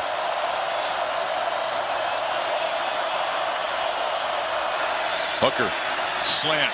Hyatt makes the catch, tackled short of the marker by Smith. Tennessee has 1 timeout remaining, and Heupel will take it. Yep. So 18 seconds. They'll be out of timeouts now. 3rd and 2. Gamecocks are able to keep him out of the end zone earlier in this quarter in a red zone trip. Get no panic at all when this team can score as quick as they can. They're not out of this game, but down 18. This is interesting. I'm sure Josh Heupel's message was, don't worry about what we're down. Let's get a touchdown right here. We're going to get the ball to start the second half, and it's a brand new ball game. I mean, that's how you got to believe. And if you're Tennessee, I just don't think, because there's so much evidence this year of their offense being the answer. Now, the thing is, if you're South Carolina, how often have we seen this Tennessee team challenged on the road? You know, it's one thing to do it in Neyland Stadium, another thing to do it on the road in an environment like this. We talked a lot about the Tennessee defense being underrated. We saw them just suffocate Kentucky a couple weeks ago at Neyland Stadium. They have not had an outing like this. I don't care if it's Bryce Young in Alabama, certainly not down in Athens.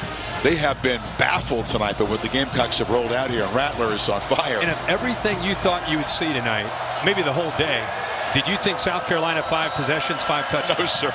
That's like the last thing. So 3rd and 2, no timeouts. Clock will stop if they make a first down without scoring. There's Hyatt in the slot. He's got a cushion. And Hooker looked that way, didn't throw it, batted up in the air, deflected, and caught for a touchdown off the carom. So Tennessee, McCoy, after the ball was batted up into the air, says thank you very much. Green got a hand on it. Yeah, Sherrod Green is going to see this one in his sleep. That's potentially not just a tip ball. He looked like he might have a chance to come up with an interception. Ball thrown over top of him, and I think it looked like he may have had both hands on the ball. Talk about a turnaround.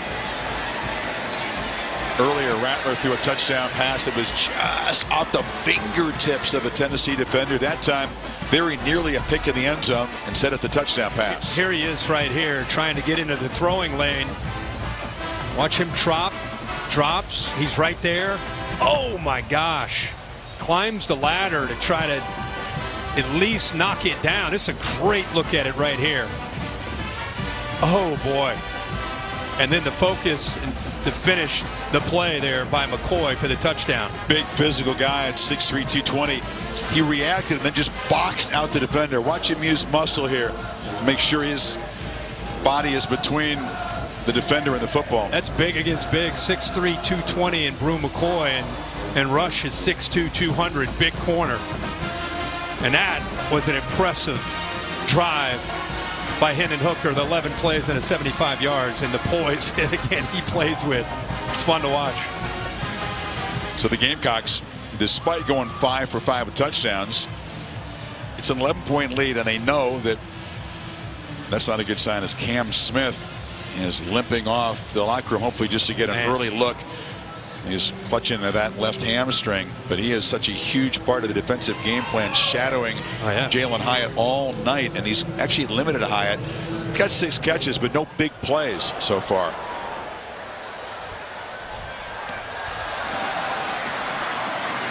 This doesn't really count as a possession. Van, who's caught a couple of touchdowns, is shoved out of bounds, and 6 seconds before half. Goodyear providing the aerial coverage, road tested and game ready. Are you ready for the road? Goodyear, more driven. Life on the road in this conference is just about a challenge every time out. Tennessee did go down to Baton Rouge and hammer LSU, but they got unraveled. It was unsettled, is a couple words that Heupel used to describe what happened between the hedges. So never really for the first time since then. Never really found their rhythm. They'll admit, listen, that crowd impacted us. We were finally the hunted, instead of the hunter, and it took a toll on us. They tipped their cap to Georgia. They're obvious, their players and their coaches, and really just in awe of that atmosphere that day. Yeah, 8 pre-snap penalties, and they gave up 8 sacks to the Bulldogs. Yeah. In fact, their whole theme from that game was, let's go to Columbia and show how we can take care of a tough environment. Well, the offense has put up 24 points, but the Gamecocks have rolled up 355 total offense. To Holly with Shane Beamer. Well, Coach, you've had so much creativity on your play calling to move the football. How has it paid off for you in the first half? It's certainly paying dividends right now. Our whole mindset coming into this game was attack in everything that we're doing. Offensive call, special teams, what we're calling on defense. You're not going to sit back and beat this team, so we wanted to attack. You know they can score points quickly. What will you caution your team and locker room at halftime in the second half? We got a long way to go. Their game last week against Missouri was a 4-point game in the third quarter, and they won by 40-plus points. So we got a lot of football left, but we got a good football team.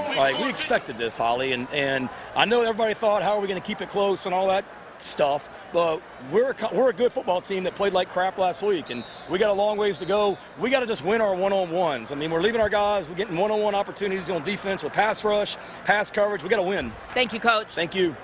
He's like a relentlessly positive guy, but Shane, a little salty there. A little salty. Up 11 at halftime. Mercedes-Benz halftime report is coming up.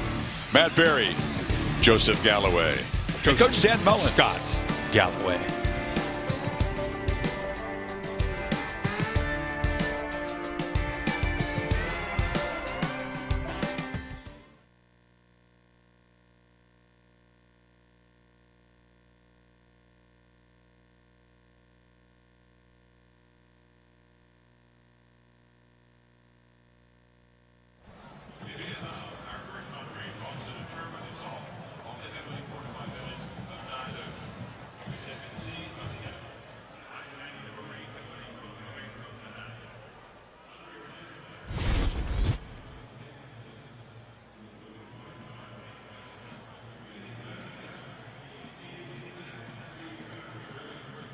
And was wounded a third time. Unable to walk, he remained in the dangerously exposed area until he was assured of the safety of his men. Ladies and gentlemen, the dangerously exposed area until he was assured of the safety of his men. Ladies and gentlemen, Medal of Honor recipient, Major General James E. Livingston.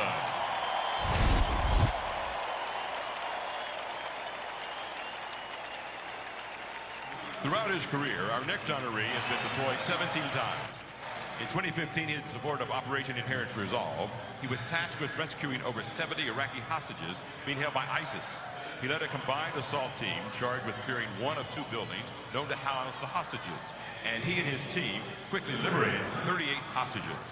Upon hearing a request to assist with clearing of the other building, he left his secured position, and under heavy enemy attack, he continually entered the second building and helped liberate the remaining hostages in what was one of the largest hostage rescues in history. Ladies and gentlemen, South Carolina native and Medal of Honor recipient, Sergeant Major Thomas Patrick Payne.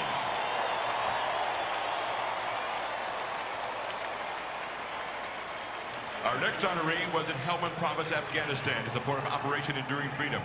He and a fellow Marine were manning a rooftop security position when the enemy initiated a daylight attack with hand grenades, one of which landed inside their sandbag position.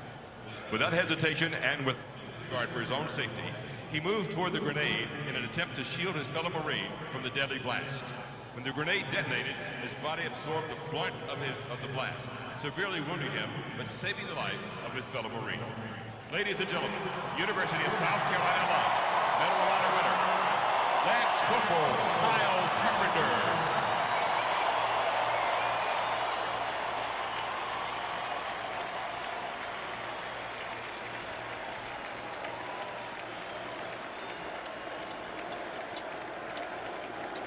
Now, when you hear your song, please stand and salute your branch of the military as we salute all of our veterans as well as those presently serving.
Honda, we know you have to drive through the mud.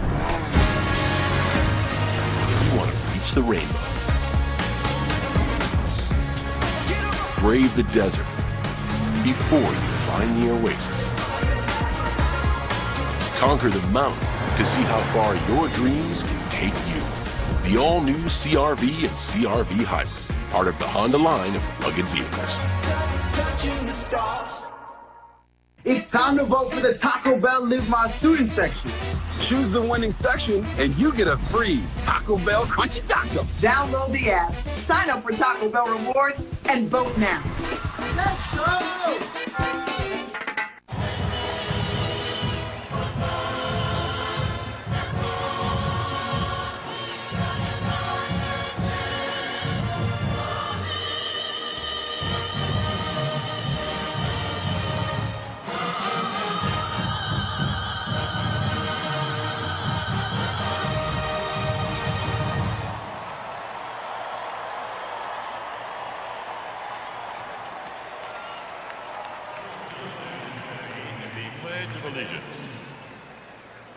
I pledge allegiance to the flag of the United States of America and to the republic for which it stands, one nation, under God, indivisible, with liberty and justice for all.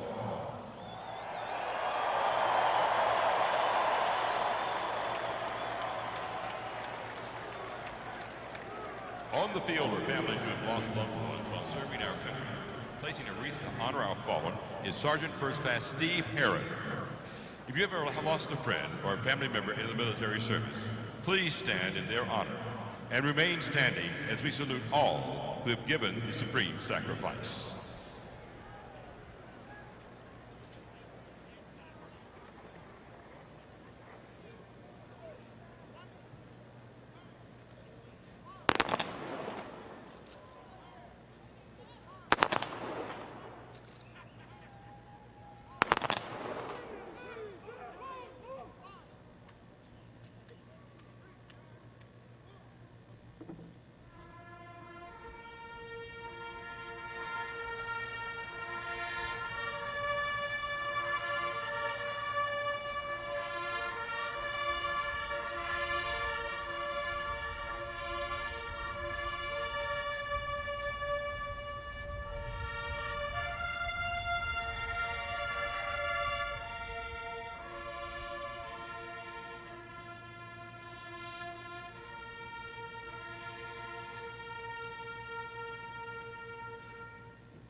build the all-new Honda CR-V Hybrid. We took everything you love about the CR-V and kicked it up a notch with excellent fuel efficiency and clear power for a CR-V unlike any before. Adventure confidently with the most fuel-efficient full-line automaker in America. The all-new CR-V and CR-V Hybrid, part of the Honda line of rugged vehicles. The Taco Bell Live My Student section is back. More free tickets, more free tacos. Now you get to decide which school wins. Vote for the Live My Student section on the Taco Bell app. Choose right and you get a free crunchy taco. Let's go!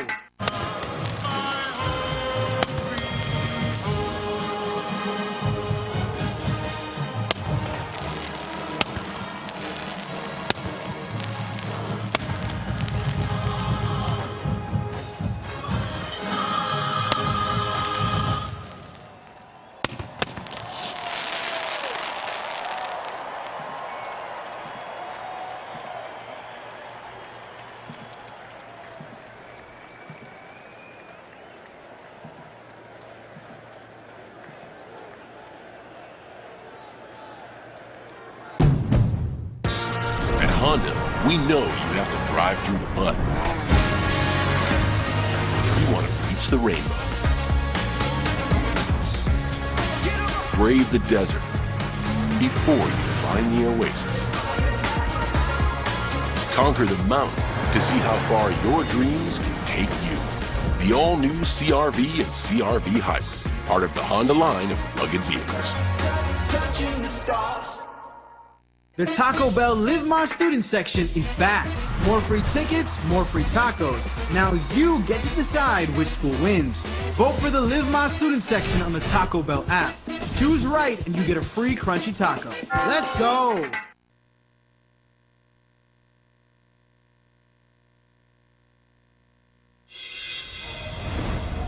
The College Football Playoff Semifinals, Saturday, December 31st on ESPN.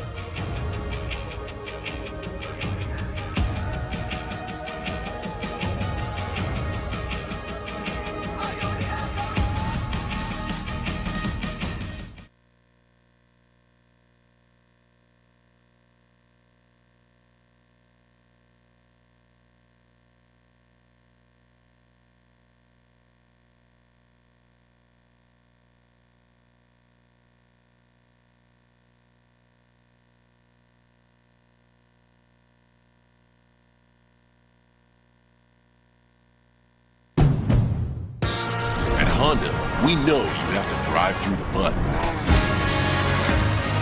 You want to reach the rainbow. Brave the desert before you find the oasis. Conquer the mountain to see how far your dreams can take you. The all-new CR-V and CR-V Hybrid, part of the Honda line of rugged vehicles. Touching the stars. The Taco Bell Live My Student section is back. More free tickets, more free tacos. Now you get to decide which school wins. Vote for the Live My Student section on the Taco Bell app. Choose right and you get a free crunchy taco. Let's go! Set for the second half in a sold-out Williams-Brice. ESPN College Football Primetime presented by Subway. This presentation of the SEC on ESPN. We know the Vols can score anytime they get the ball to start this third quarter, Kirk, but the Tennessee defense against a very aggressive play-calling scheme by the Gamecocks and a hot quarterback in Rattler. I think they got to go back to what they do best, which is stemming and moving, trying to get off slip some blocks, get into the backfield, disrupt the timing of Rattler, because, man, that's the best half of football he's played since 2020. The lead was 18. The late touchdown sliced it to 11, and we'll see if Hooker can go to work and make it a 4-point game. But a fighting spirit moment tonight? Yeah, it's been a little bit of everything. He's displayed the anticipation, getting the ball out early, great patience, and making the right reads. And he's just been in his zone. Look at this, working through his progressions from the right all the way back to the left, which led to a touchdown there. And then the ability to just put the ball up in the air, allow his receivers that have been able to get some good separation from the Tennessee defenders. Put it up in the air, let the receiver adjust to the ball. Good news is Cam Smith, number 9 there. You see he's across from Jalen Hyatt. He limped off at the end of the half, but he is back and on the field right now. Hooker's looking to the right side, and that time he finds Jacob Warren, the tight end. And Tennessee is going to really, you know, the one message Josh Heupel and Alex Golesh had was, hey, we're going to go fast. We're not going to do a lot of motions. Let's be the aggressor on this opening drive. Pretty good job of being the aggressor in this offense all season long. Really with one exception. Small cuts back. He's wrestled down about 2 yards short of the marker. And when I say that, I mean the new wrinkle they've done this year is there's more, not just 2x2 and going fast. There's pre-snap movement, motions, and you know, when they get in this mode, they're not going to do that. And they move the 6th and 3rd down. You saw the graphic there. That's a total reversal. Rarely do you see Hooker struggle to connect on those downfield shots. Just one so far tonight beyond 10 yards. Tennessee's struggled to be able to match up with these corners. There's a downfield shot, and once again Tillman trying to fight back to the ball. Good coverage from Dial. So another empty shot downfield. And that one, Hendon Hooker looked like he may have taken one too many hitches.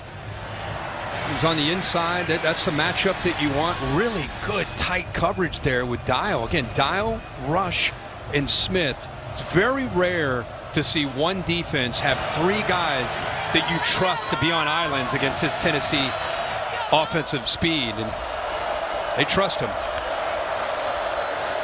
Option looks small, gets the pitch from Hooker and is knocked down. We asked Shane, what's the best thing about your team? What can you count on? Shot back right away with the corners. Yeah, the corners. You know, brought that up in the first half. I mean, that says a lot, you know, for a team that's beat up on the offensive side with injuries. And you don't hear that when you're going up against Tennessee. Hey, we love what we can do on the perimeter. I'll slow the tempo down here, trying to convert this 3rd and 6. The Small is out for this 3rd down. Balls are 4 for 8 so far. Gamecocks showing some pressure, and they bring it. Hooker has time, though, and delivers in traffic, and it's broken up beautifully there. That's one of the young guys, Peyton Williams, pressed into duty because Emawori is out for targeting.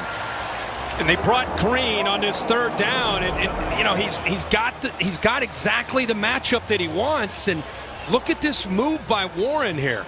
Pulls away right there. Now put the ball in front. It's rare to see Hooker miss like that with open targets this season, but he's missed a few. That was a big one on 3rd down. Didn't expect to see this many Tennessee punts. The Gamecocks have blocked 5 punts this year. They always think they can find a weakness in a team's punt protection.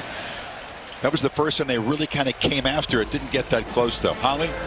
Well, guys, Tennessee coach Josh Heupel is not too overly dramatic at the half. He said, you know, we didn't play well. We know that our team can play a lot better than we did in the first half. We're a team that's committed to playing 60 minutes, so not a lot of upset and urgency, but just calm, matter-of-fact, have to improve. He said we handled a lot in the first half. Their offense had a little bit of everything, wildcat, power, so many different things, but it was the one-on-one matchups on the outside they've got to tighten up and do better. Also, Brandon Turnage will not return with a left ankle injury. Rattler has been throwing on 1st down a lot, Kirk. This is a handoff, and Bell's going to be tracked down by Byron Young, but 8 times they threw on 1st down in that first half. Completed 6. 2 of them were touchdowns. Absolutely. It kind of represents what Shane Beamer said to Holly walking up the field. Hey, we're going to be aggressive. We came here to win. We're going to be aggressive, and that's exactly how they were in that first half. And it's an illustration of what you're talking about with their 1st down play action passes, and it's smart. You don't have a great running game. You got to throw those wrinkles, and that's what they've done the entire game. They are behind the 6, though, after that loss. 2nd and 14. Rattler surveys, flips it underneath. Catch made by Stogner. Who, of course, were teammates in Norman. Demarion McDonald stopped him. It's 3rd and long now. Back-to-back plays. If you're a Tennessee fan, you like to see the team speed there. The previous play that tried to bounce into the outside, and not only Young being able to get off of his block, we saw safety coming down, being super aggressive. That time they get it to Stogner. Stogner, for whatever reason, not the most fleetest foot tight end. Instead of getting north and south, tried to go wide, and big tight end can't get wide against the speed of this Tennessee defense. Brew McCoy being looked at him there. Looks like he's having midsection wrapped. Medical team. Rattler pressured against the 4-man rush, takes off, and is not going to make it. Tackled by McDonald at the 29, and it's 4th down. Here comes the first punt of the night. Yeah. How about McDonald here? Watch his head on his swivel, but at the same time, on 3rd down with an athletic quarterback, he looks to the right, he sees the trips, he's aware of a crosser, but doesn't come. So good job of being aware of the threat of Rattler taking off and trying to get to the sticks. Good speed there in the open field. Now, you don't think Shane Beamer would fake this, right? Kai Kroger has completed 3 passes this year. For his career, he's 5 for 5 as a passer with 2 touchdowns. The way his defense is playing, the lefty just sends it away and drives Williams back, and he goes forward for a short return to the 25. So 2 stops for the defenses to start the 3rd quarter. 55 yards on that boot. At Honda, we know you have to drive through the mud if you want to reach the rainbow. Brave the desert before you find the oasis. Conquer the mountain to see how far your dreams can take you. The all-new CR-V and CR-V Hybrid, part of the Honda line of rugged vehicles. It's time to vote for the Taco Bell Live My Student section. Choose the winning section and you get a free Taco Bell Crunchy Taco. Download the app, sign up for Taco Bell Rewards, and vote now. Let's go!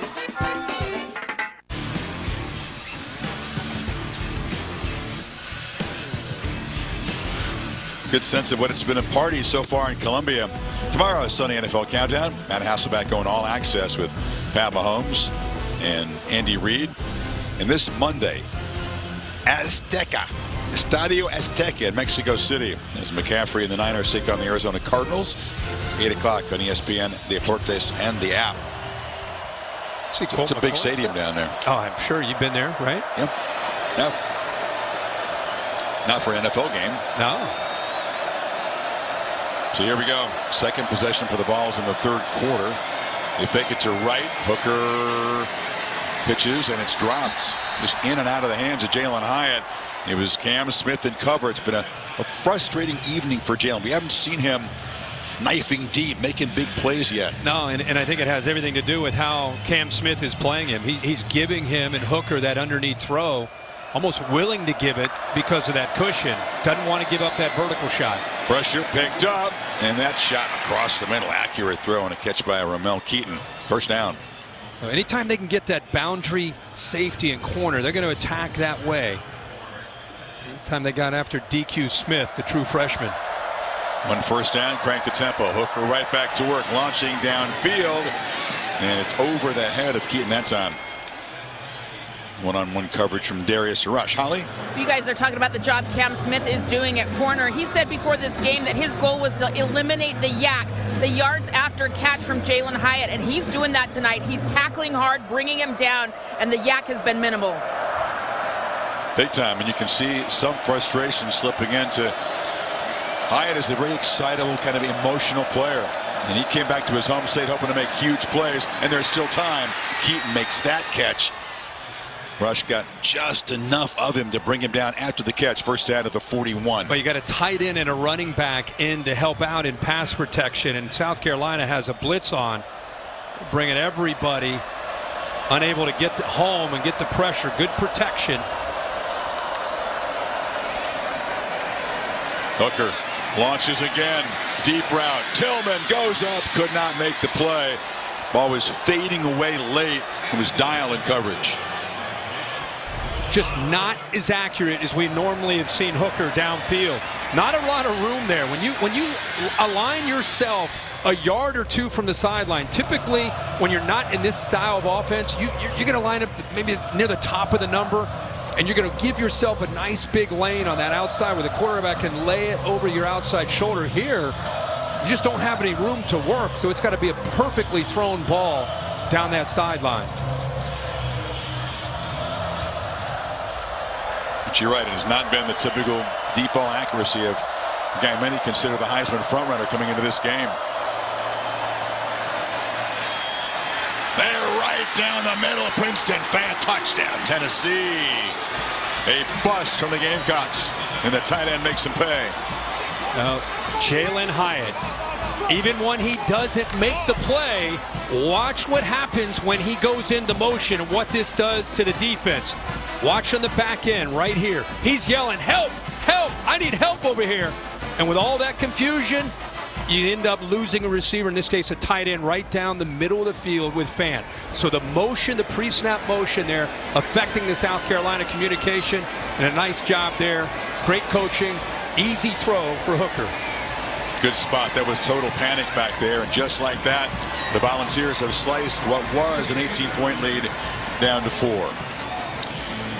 Well, we want to mark the passage and celebrate the career of 2 directors, Ralph Mollet and Jay Mullen, who were so instrumental in building ESPN production from the early years.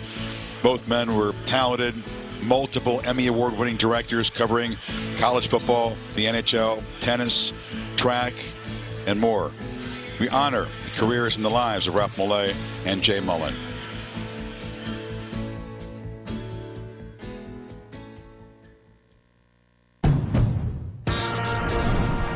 To build the all-new Honda CR-V Hybrid, we took everything you love about the CR-V and kicked it up a notch with excellent fuel efficiency and greater power. For a CR-V unlike any before, adventure confidently with the most fuel-efficient full-line automaker in America. The all-new CR-V and CR-V Hybrid, part of the Honda line of rugged vehicles. The Taco Bell Live My Student section is back. More free tickets, more free tacos. Now you get to decide which school wins. Vote for the Live My Student section on the Taco Bell app. Choose right and you get a free crunchy taco.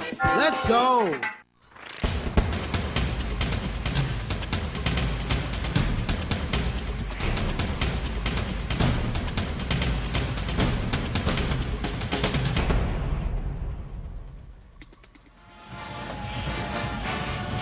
Four-point game all of a sudden. Tennessee, minute 5, Kurt. All 6 of the plays on the drive were completed passes. That was the first big pass play they had on that Fant's 41-yarder. Minute 5, first touchdown of the night. Minute 3. And that's what Tennessee fans are used to seeing this year. Now Shane Beamer knew it. And there's the short kickoff, which is going to bounce out of bounds. They'll begin from the 35. You had your pick of All-State mayhem moments. Here's Curtis Wilson with the bus here. A lot going on today. I didn't know where to go, but we ended up going to TCU and Baylor. Look at this. They're out of timeouts. 8, 7. The kicker's late. 5, 4. Griffin Kell, 11-12, makes it as time expires. And number 4, TCU survives Waco in a scare by Baylor. You've seen that hundreds of times, right? Those practices Thursday, Friday. Oh, yeah. The last thing they do after everything run out is practice the fire drill field goal. Yep. That was perfect execution to keep a perfect season alive, though. What poise there. I mean, they were on the ropes the entire game. Look at that. Iowa State, final regular season game. Gamecocks here, a little urgency now. There's a first down throw to Bell.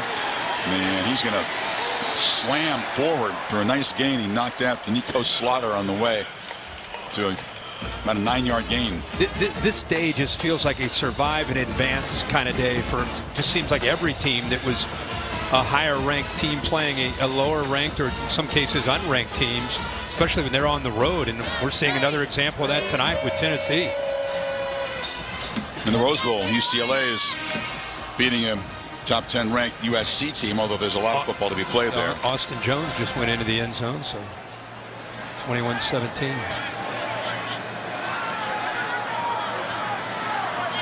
Bell in the backfield on 2nd and 1. And he slams forward, spins near midfield for a first down. Haven't seen a lot of this. You know, we've been seeing the razzle-dazzle. We've been seeing the receiver joiner lined up in a wildcat, but this is what they want to be.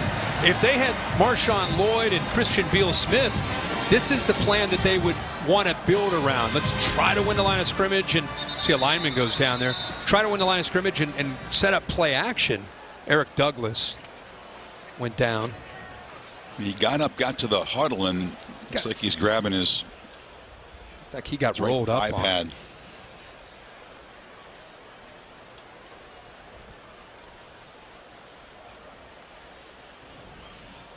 Well, you don't want to change what got you this big lead if you're South Carolina. Marcus Satterfield, Shane Beamer, which was aggression. It was keeping Tennessee off balance. It was challenging those corners. You're up 18. The temptation is to be startled by that and then throttle back. But I think you and I said, right, it was 35-17. Tennessee got the ball. They're probably going to try to score here, get the ball back to start second half, get it to 35-31. That ends up happening maybe a possession later.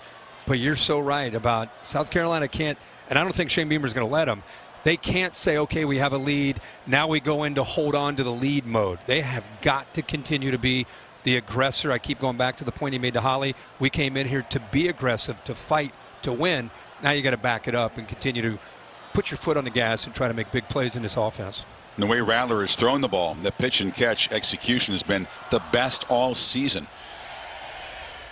You want to keep him going. Absolutely. That's what's been interesting here, this possession. A couple back-to-back interior runs. We haven't seen a lot of that with the big tight end Bell because of the injuries to running back. They've had to move Jaheim Bell into the backfield. He's a 235-pound running back.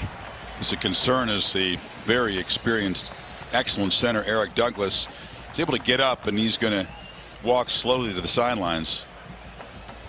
He's the leader up there. 6-year guy. Played a lot of football. Used 6 different offensive line combinations this season. But guys like Douglas and Javon Gwynn, Jalen Nichols, Trey Jones, they played pretty consistent football. Rattler. There's a first down throw. Easy catch. Juice Wells had a big cushion, slammed down hard by Haddon. It's a first down. Yeah, nice big cushion, easy throw that there for Rattler. Rattler reminds me of a guy that when everything is expected of him, it's a different mindset for him. And this year, I think he struggled early in the year where everybody wanted him to be the savior, and he threw a ton of picks early, trying to force to live up to that hype. And at this point in the season, it's almost like, yeah, Rattler, I don't know about him. And now he comes into this game against Tennessee off of a horrible performance last week against Florida. And it's like, oh, they have no chance. And now he's out to say, oh, really? It's like he's in a better mindset as an underdog than when he's expected to play well. That's a good point. There's a nice throw there. That's Nate Atkins, the tight end. He's in a rhythm here now. First down inside the 30. Just got lost that time. I don't think they expected a 252-pounder to work out into the flat. He's lined up right here. He just kind of works outside. You see the receiver Wells to the inside. Works that way. The corner gets his eyes caught. Doesn't really... That wasn't on the scouting report. 252 pounds sliding out there. He's usually just a blocker. You say just a blocker. Blocking's important stuff, Kurt. Oh, no, I know. But when you're a corner, you're not even looking at the big man. No, they use Stogner and Bell and Kenyon as pass receivers. Was his knee down? Yep. Joyner went down, made the catch at the 25. Long throw. Left hash all the way almost to the sideline. But again, Tennessee deciding just to sit back, kind of playing that quarters coverage where the corners and the safeties are dropping back. When Tennessee's playing like this, they're basically saying, all right, let's give them a chance. They're going to make plays in front of us, and then let's see what happens in the red zone. Let's see if we can lock them down in the red zone. Joyner back at quarterback. Fakes the handoff, and they were ready for him that time. Coming up to Phil was Aaron Beasley. Delivered a shot. It's third down and long. Boy, that was beautiful job of getting underneath the block this time by Lee. Watch him come here. You'll see the block coming around. Watch him anticipate this pole and then get underneath it. Bang. What a great play. Beasley's made a few plays. That time he hits Joyner, and Joyner is down. Jeremy Banks not in the game. Out with for unspecified reasons. They say it's not an injury, so Beasley steps in and starts for him. And now Joyner, looks like they're examining that left foot and ankle area.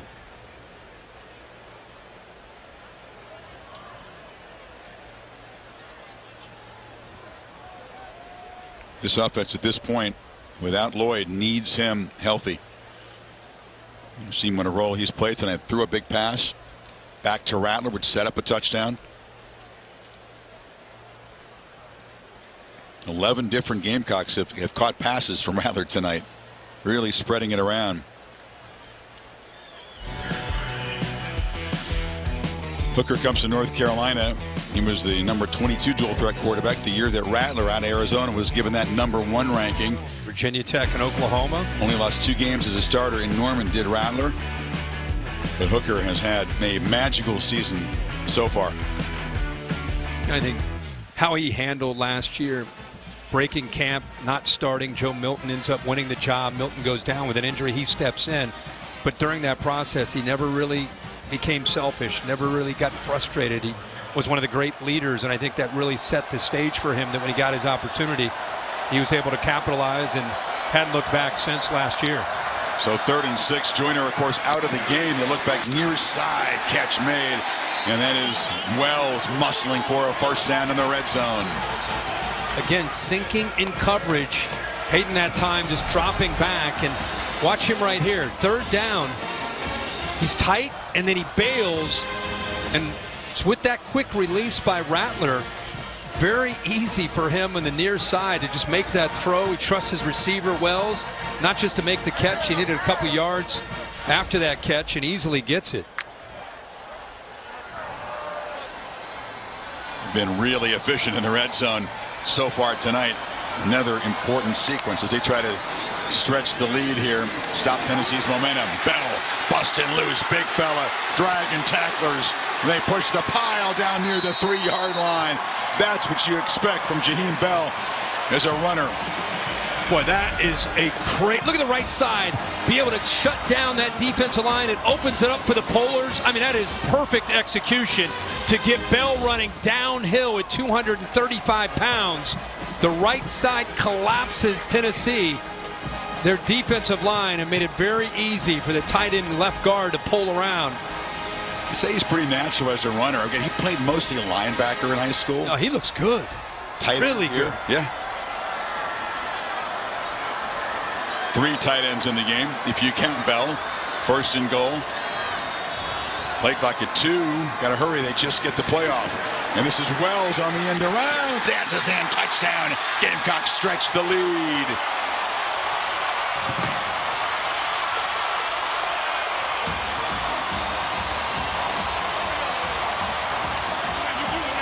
Great job here. You mentioned the play clock's going down. They're just trying to seal this the best that they can.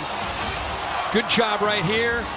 Nice block there by 44 Atkins. Stockner up to the top there as well. Tell you, man, Wells, bigger guy than you think as a receiver. 6'1", about 210 pounds. You like tight ends on the edge blocking, right? Over the years, I know you enjoy the big those aren't easy blocks. Perimeter. Yeah, those aren't easy blocks to sit that edge. Stockner and Atkins spring him. Gamecocks go 65 in 9 plays. The lead is 11 midway 3rd quarter.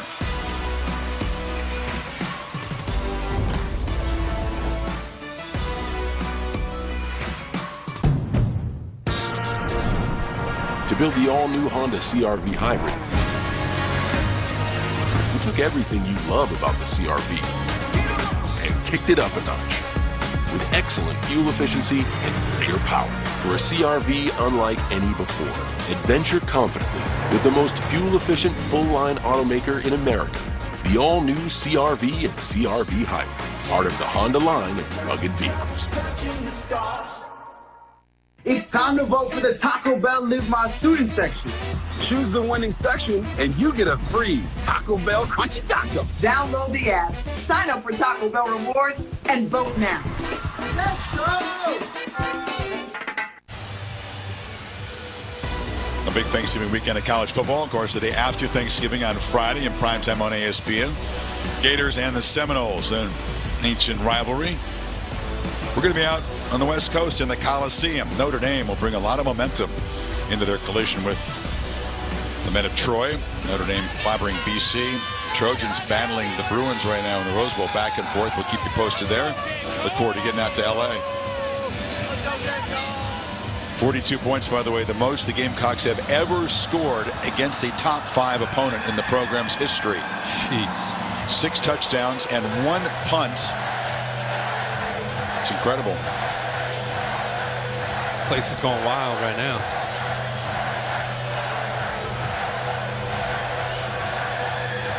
This crowd, we mentioned, they had hope. Some had belief.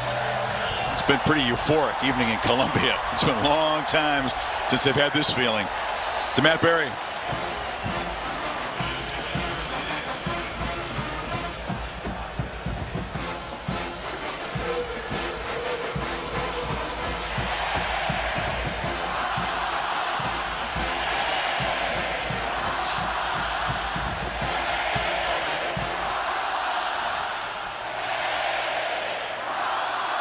Matt, thank you.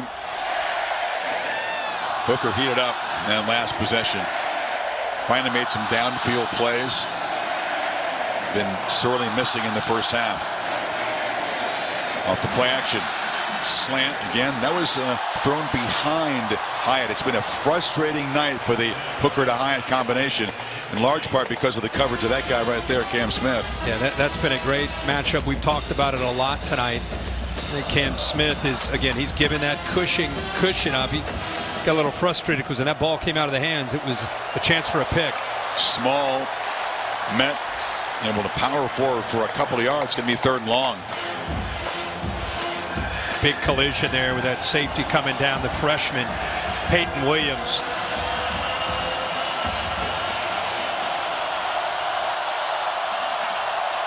Hooker, incomplete. A flag finally comes out. It was Cam Smith covering Hyatt. It wasn't a flag right away. Hyatt couldn't believe it. Hyatt wasn't even looking for the football. He never really looked for the ball, but he definitely got hit. Pass interference on the defense. Number 9. The ball will be placed at the spot of the foul. Automatic first down. Jalen Hyatt is running kind of a skinny post. Watch his eyes. He looks initially, then he makes another move. The ball's in the air. Bill LeMonnier, what do you think about the PI call there? Well, he doesn't have to be looking for the ball. He got taken off his route, and it was early contact. Good call for DPI. Yeah, just talking more of the relationship there with Hooker and Hyatt. There's a first down run by Wright. Slips out of a tackle, just kind of steps through the clutches of Williams. Picks up about 6, 7. They go back to their bread and butter, trying to win at that line of scrimmage, trusting that offensive line in this running game. Near side, catch made by Squirrel White, met immediately by Smith, and another flag comes out where the tackle was made. Smith can't believe it. Personal foul, face mask, grasping a helmet opening. 15-yard penalty will be added to the end of the run. First down. The second penalty in the sequence of plays by Smith. Got the back of the helmet. What do you have for us, Bill? Yeah, he got underneath the back of the helmet and pulled upward. There was a jerk on it. So by rule, that's a foul. It's just like grabbing the face mask. Good coaching there, Bill. We appreciate that. I think a lot of people are, including me, wondering, you can grab the underneath the helmet and it's like the back of it. If you go underneath the openings, it's a foul. LeMonnier makes an unpopular opinion here. They're booing. They're throwing things. They're throwing bottles on the field. That's the student section, which is unfortunate. They've been awesome with their support tonight, but they have to stop and clean up the bottles. The penalty has moved the ball quickly to the South Carolina 38. Wish we could convey Bill's message to them so they'd understand the call. Do you think it would really help? Well? It would really help, yeah. What's a rule? They don't want to hear about that. Bill, at what point, if that keeps happening, do you throw a flag on that? 15 yards? You're going to give them an opportunity for game management to handle the situation, and then if it continued was out of control, then you could do something about that. I don't think Shane knows the rule there based on that response. He may feel that it wasn't enough of a grab for long enough. He's a little biased. Bottom line is that Tennessee's got a march going here. It's been helped by a couple of penalties. And they haven't spent much time.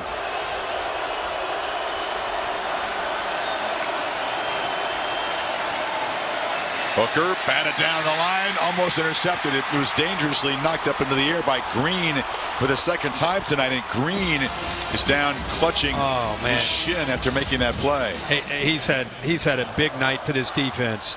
Talked about how you have to be physical against their run game. Involved in the defense, trying to get his hands up. Almost came up with a pick in the goal, near the goal line.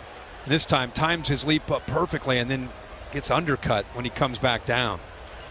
Kind of tripped over a teammate. I think it was Tyreek Johnson who was on the ground right there. Yeah.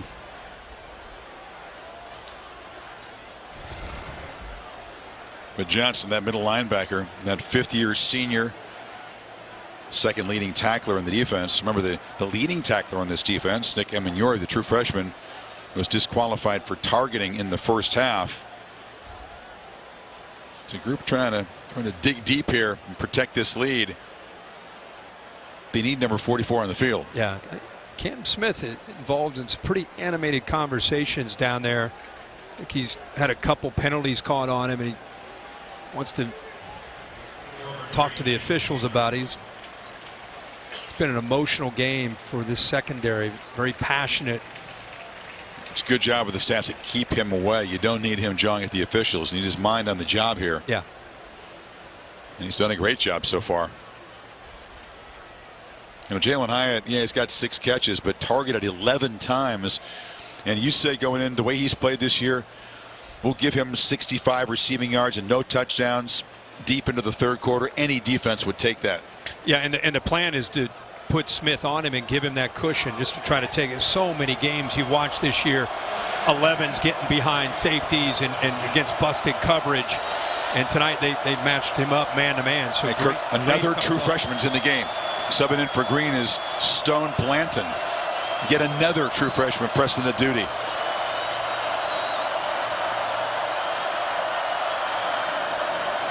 Hooker was looking to dump it off on a screen, and he does. And Small is going to be tracked down right there and didn't collect the football. Juggled it and dropped it. 3rd and 10 now. You brought up Blanton, and that's who blitzed, and that's who forced Hooker out of the pocket. So he comes in for Green, who's been so involved in this defense, right in the middle of it. And now it's this big 3rd down.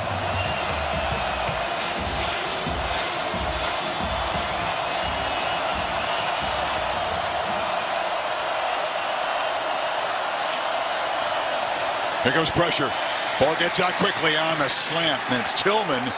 He's short of the marker. Flag comes in at the tackle by Dial. And Tillman stays down. We'll check the marker, but as it stands now, it's 4th and 2. It's one of those. Pass interference on the offense, number 87. 15-yard penalty from the previous spot. Replay, 3rd down. They got big Jacob Orr in the tight end for, I guess, setting a pick out there. And he's blocking downfield, as you say. I mean, he's trying to make it look like he's running a route. You know, as a receiver, you get out there on the edge. You're just trying to give the official the look like you're not being so obvious. Bill, what do you think of that acting job there? Yeah, he actually did a kind of a stop and stutter step, leaning the shoulder towards him. Yeah, that's a good call again. You know, I'd tell you if it wasn't. Oh, yeah. It's an enormous call, though. 15-yard penalty moves the ball back into Tennessee territory. 3rd and 25. They got to get to the 28.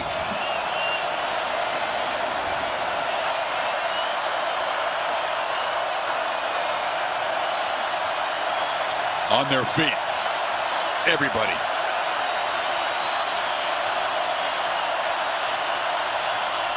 They just snapped it. Hooker sidesteps pressure. Flag comes in. Incomplete. Off the hands of Tillman. That was in the holding zone. Yeah, Spraggins, the right guard, got beat.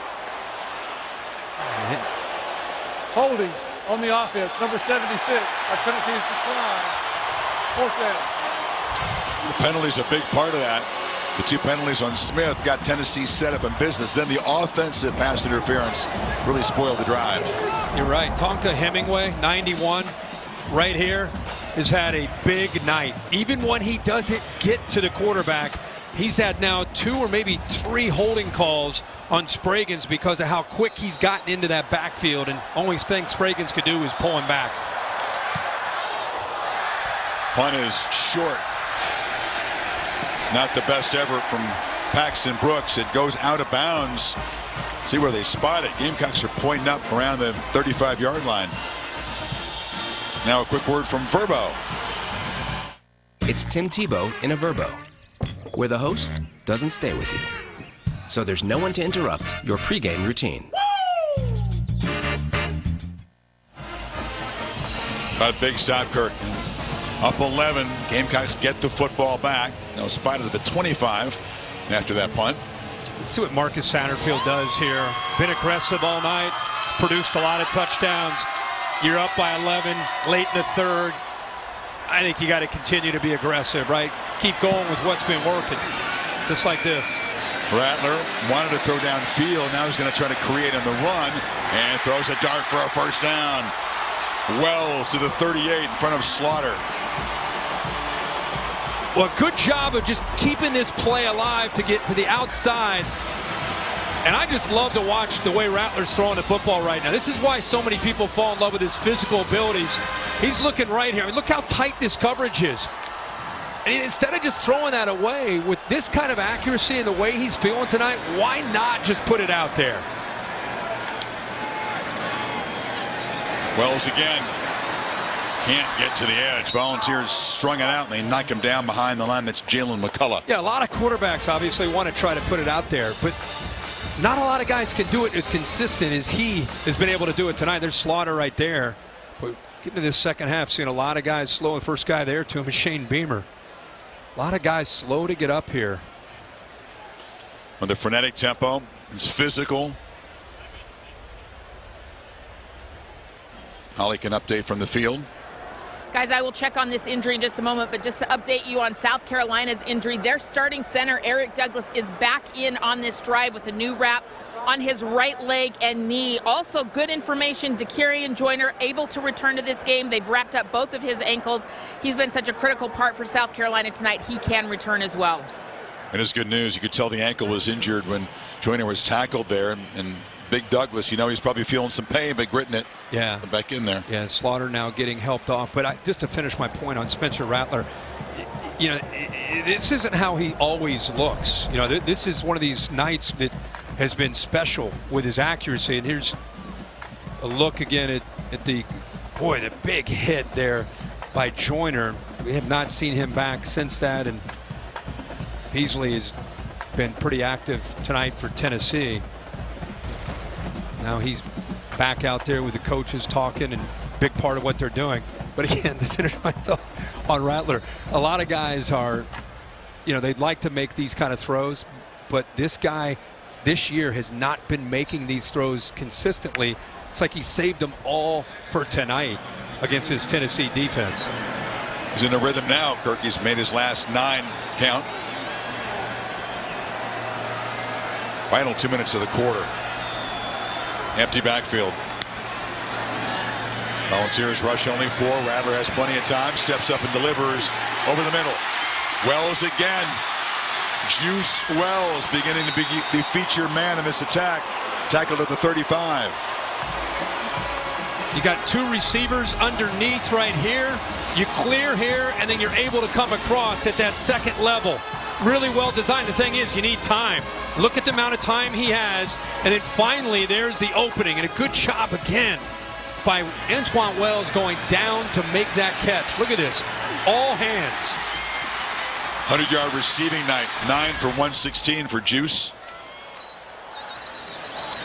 Rattler straight back again. That time they bring the heat and they knock him down. That is the first sack for this Volunteers defense, and it was Aaron Beasley getting home. I think Beasley was on a delayed blitz there. He saw that Bell was in to help out with pass protection. See, Bell's kind of looking. He goes to the outside, and Beasley feels that. Comes on that delayed blitz. He came in. Once you come to the interior, into the face of the quarterback, very tough for him to react. There's nothing Rattler could do there. Pass pro has been an issue at times with this Gamecock offensive line. It was the first time and let the Volunteers knock Rattler down. So 2nd and 20. Pressured again. Escapes and just throws it away. Pass rush beginning to impose itself finally now. Yeah, they're finally starting to get a good push. That was Bumpus on a twist. Byron Young too was in there. Yeah, Byron Young's able to try to keep contained to the outside, but big Bumpus 300-pounder twist game affects the communication with Eric Douglas, the center. He got caught up. Forced Rattler out of the pocket.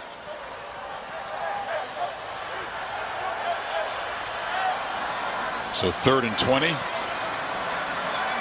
Gamecocks really efficient on 3rd down tonight. It's not been the case all year, but they're 5 for 8. It's a big ask here.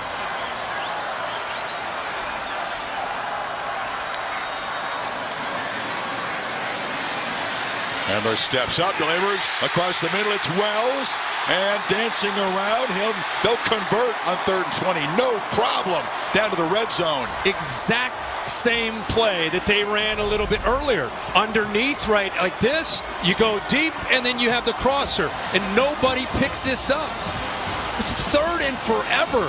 Time, there he is again. Nobody's able to pick him up. Nice throwing lane. Beasley, the other linebacker's not sinking because of the underneath routes. Rattler thrown for 353. 1 quarter to go. South Carolina trying to spring a big upset, up by 11. You're watching ESPN College Football Primetime from Columbia.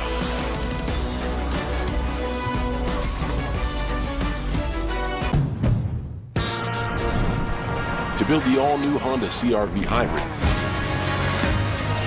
we took everything you love about the CR-V and kicked it up a notch with excellent fuel efficiency and greater power. For a CR-V unlike any before, adventure confidently with the most fuel-efficient full-line automaker in America. The all-new CR-V and CR-V Hybrid, part of the Honda line of rugged vehicles. It's time to vote for the Taco Bell Live My Student section. Choose the winning section, and you get a free Taco Bell Crunchy Taco. Download the app, sign up for Taco Bell Rewards, and vote now. Let's go! This party's just building in Columbia. Welcome back to this presentation of the SEC on ESPN. Set for the final quarter. Tennessee's playoff hopes on the line here. Down 11 with 15 minutes to play. Gamecocks threatening to stretch the lead here. First down from the 20. Handed off to Bell. Bell dragging people, refusing to be brought down. It's a 1st and goal. That's a great run. Let's go back. Remember we talked about big plays on this drive looking identical? It's because they were. Look at this. This is just the last 5 plays. This big 3rd down. Look at the quarterback, by the way. Steps up, steps to the left, makes the throw. There it is. You have 2 crossing routes on those mesh routes, a vertical shot to stretch the zone, and then you get that 18 to 20 yard crossing route. And Rattler throws them both for big plays to Wells. Joyner back in the game at quarterback here in this 1st and goal situation. That's Rattler who came in motion. Quarterback was set up far to the right, and they had a false start after the attempted trickery. 5 for 5 touchdowns in the red zone tonight. Number 71 on the offense, 5-yard penalty. Still 1st down. All coaches understand the importance of situational football. Gamecocks have not been very strong on 3rd down to the red zone this year, but Shane knew they needed to break some tendencies, and they have been outstanding in both areas in this game. Yeah, and the 2 things that they've done is get Joyner back there in that wildcat where he's a threat to run or throw, and then also they've gotten the big man Bell running downhill with some great blocking up front. Not to mention, of course, what Rattler can do, and they got him back there now.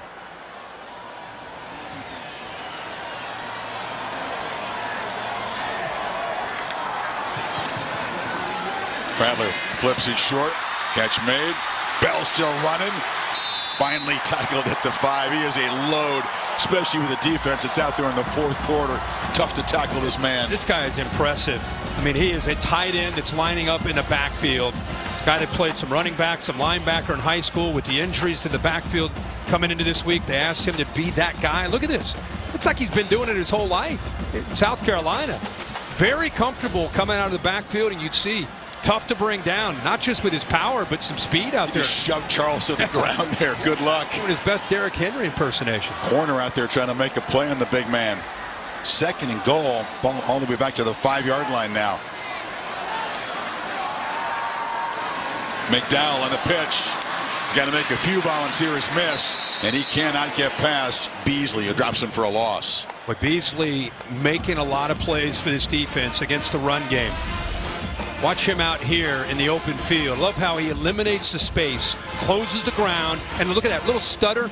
Just the stutter of his feet, not where he stops, but he keeps moving those feet, chopping his feet, being able to adjust whatever direction he goes. That's great drill work paying off right there for Aaron Beasley.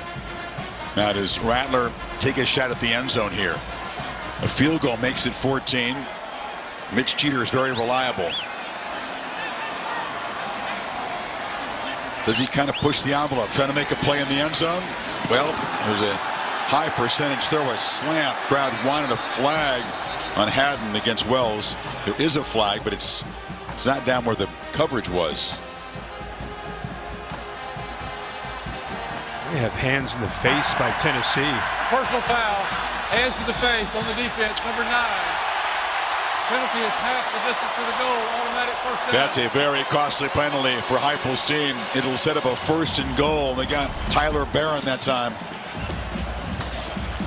Here's the coverage. Yeah, and in the pit is where the hands in the face were. This isn't the hands in the face. This is a no call, but it's Joyner at quarterback here on this 1st and goal. He can throw it. He's been featured mostly as a runner tonight. Here he hands off to Bell, who is smothered for very little.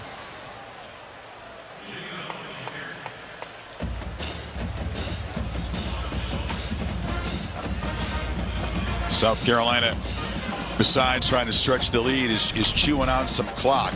Go back to that hands to the face real quick, Chris, just because you got to see this for the right there with the left hand. So pretty easy call for the officials to make. 11th play of the drive coming up. They've been able to take thus far 5.5 minutes off the clock on this drive. Don't discount the importance of that. So big. Rattler, end zone, incomplete. He fired a high pass to Van, and now a flag comes out on Haddon.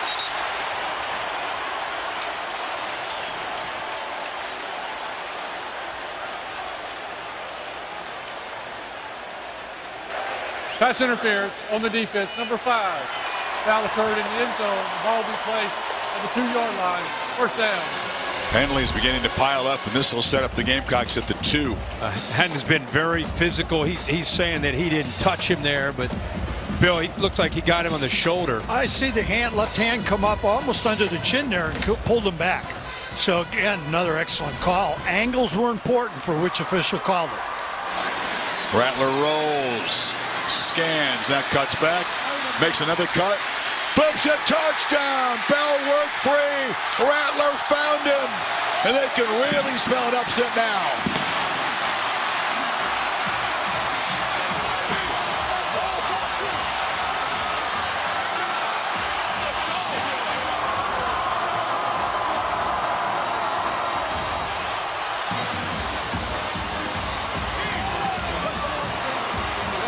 In your wildest dreams, Gamecock fans, you never thought you'd see your offense play like this tonight.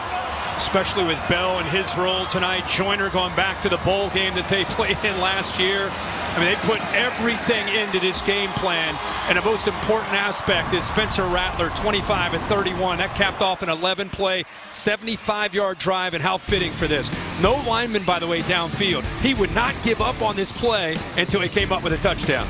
What a night for the QB. They were embarrassed in Gainesville. They are roaring tonight in Columbia.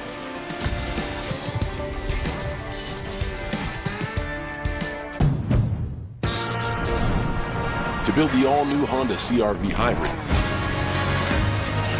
we took everything you love about the CR-V and kicked it up a notch with excellent fuel efficiency and greater power.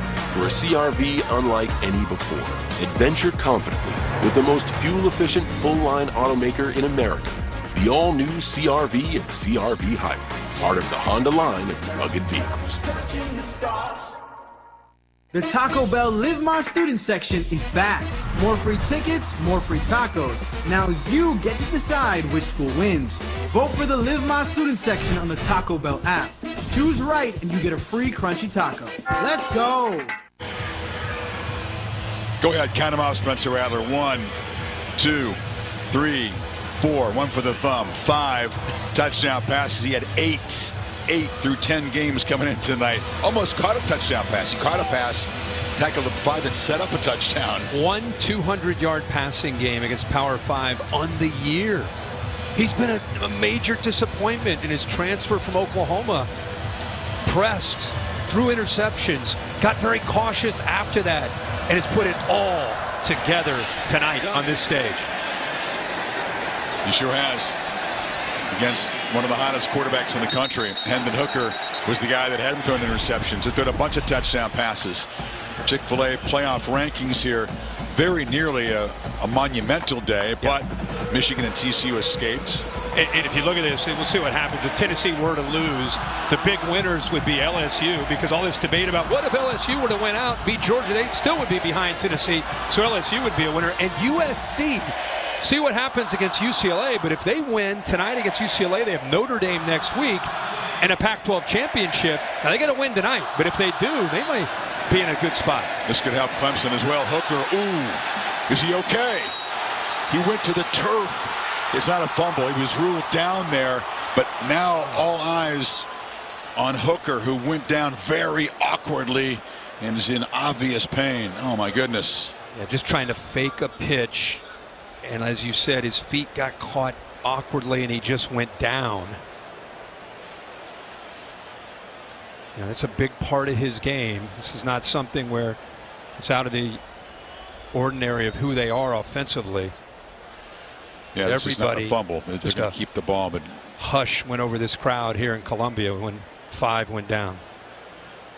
It'll be a shame. We'll step away as they attend to Hendon Hooker.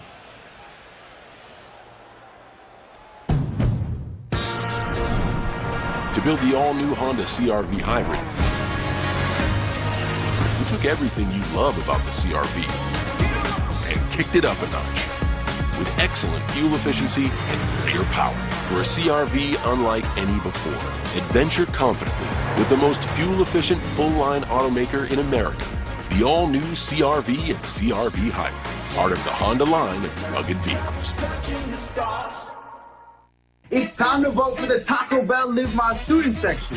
Choose the winning section and you get a free Taco Bell Crunchy Taco. Download the app, sign up for Taco Bell Rewards, and vote now. Let's go! ESPN College Football Primetime is presented by Subway. Try the all-new Subway Series menu. Your pick of 12 irresistible subs. 2 problems for Tennessee. Number 1, Hendon Hooker limped off after they examined his knee. The other problem is that while he was being tackled, in an apparent reaction to that pain, Hooker dropped the football and appeared to fumble it before he hit the ground. Now, initially was ruled no fumble, but the Gamecocks immediately recovered. You saw Birch running it in. They've reviewed it in that timeout. After further review, the runner fumbled prior to his knee being down. The ball was picked up by South Carolina at the 17-yard line. It will be first down at the 17 for South Carolina. Now, Birch would have loved to have the touchdown. That's taken away because of the way it was reviewed. But here's another look.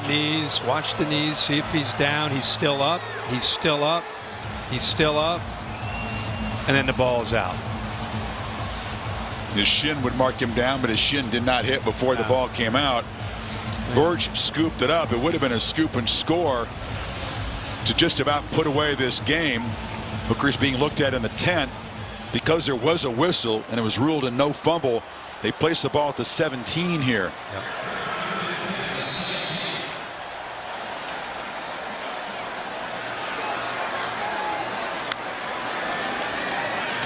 On the edge, Joyner barges down for a 9-yard gain. Holly Hendon Hooker was able to walk off the field. He was putting weight on that left leg as he very carefully walked into the injury tent. His head was down. Teammates were hugging him. I'll give you more as soon as I know it, but he was able to put weight on that left leg. No, thank you, Holly. We certainly hope he's okay. Tennessee, meanwhile, in danger of going down 25 with about 11 minutes to play in this game. If they can't keep the Gamecocks out of the end zone here. A field goal makes it a 3-score game.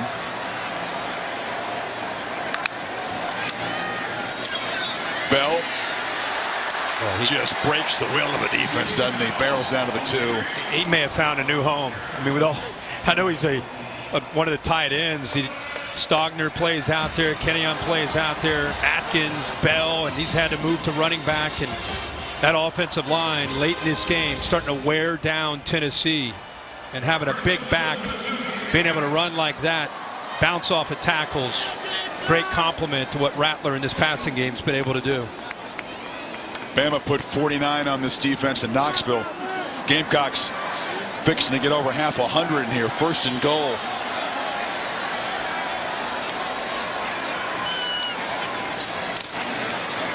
Leggett on the end around. They were ready for him, and Haddon drags him down for a short loss. Really good team pursuit there.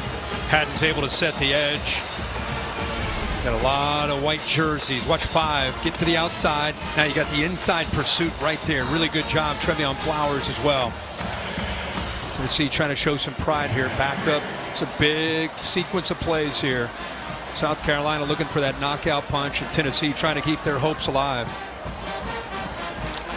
Joyner back in the game to operate at quarterback.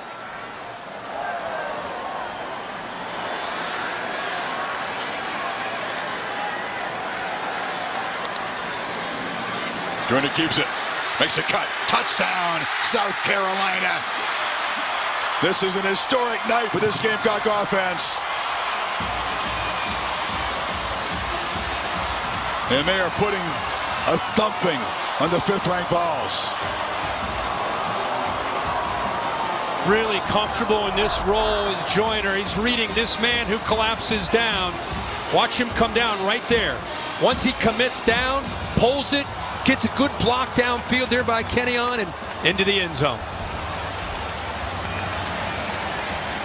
Creative shot, beautifully executed in this offensive game plan. 56-31. We'll see if Hooker's able to rejoin this game, but the Volunteers' playoff hopes are evaporating here in Columbia. At Honda, we know you have to drive through the mud. You want to reach the rainbow.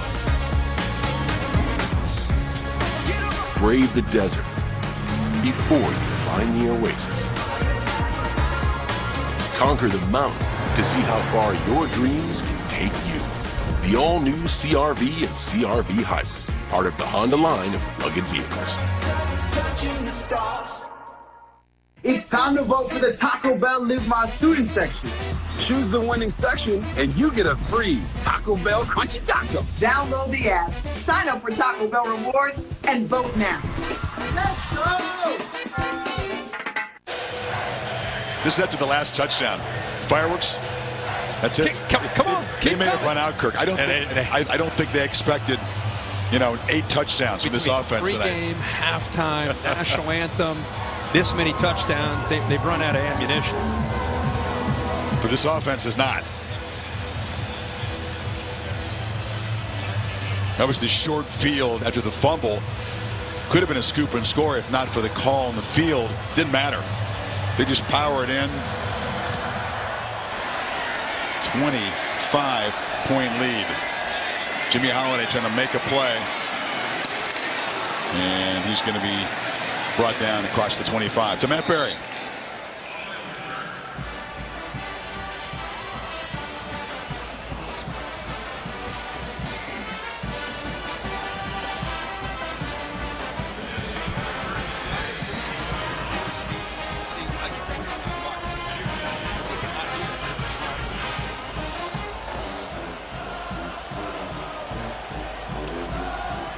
All right, Matt, thank you. That's unfortunate scene. Hendon Hooker out of the medical tent there, limping heavily. So Joe Milton, the former Michigan Wolverine, is in at quarterback, and he slings it across the middle, and the catch is made by Squirrel White, wrestled down.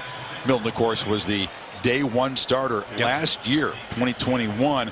Then he injured an ankle ligament, and Hooker took over. Has had the job since then.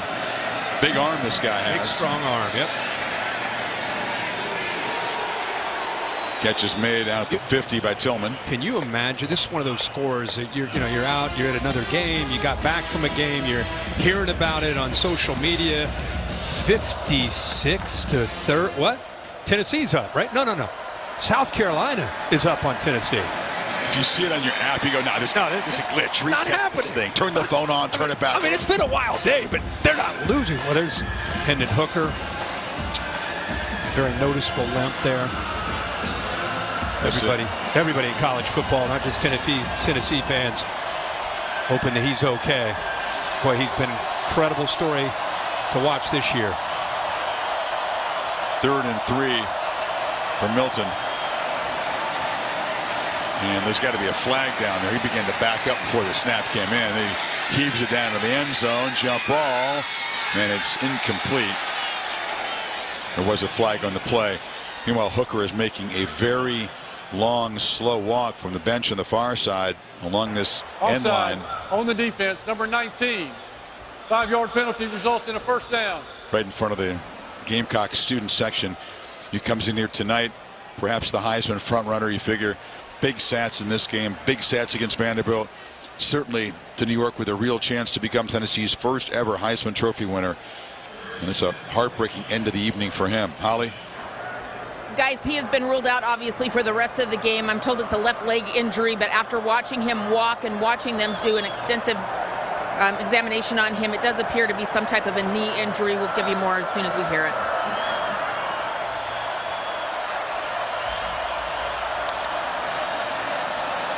Milton's an excellent runner, too. A powerful guy.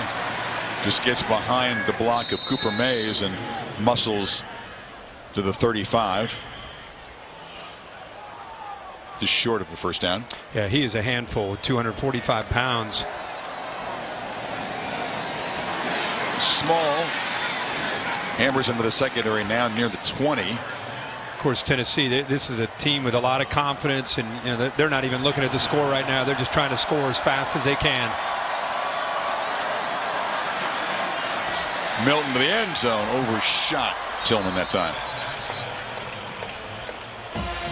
He had him here. One of the few times we've actually seen receiver down the sideline. See the defender right there goes off the field, and now you got nobody left. Good job of recognizing it, just unable to execute, put the ball on it. Off the thigh of the cameraman. That was a wasted opportunity because Tillman was in touchdown position, badly overthrown. That corner just kind of went off the field right before the snap. Very little duty for Milton this year. Only attempted 25 passes. Played in 6 different games, but in mop-up duty.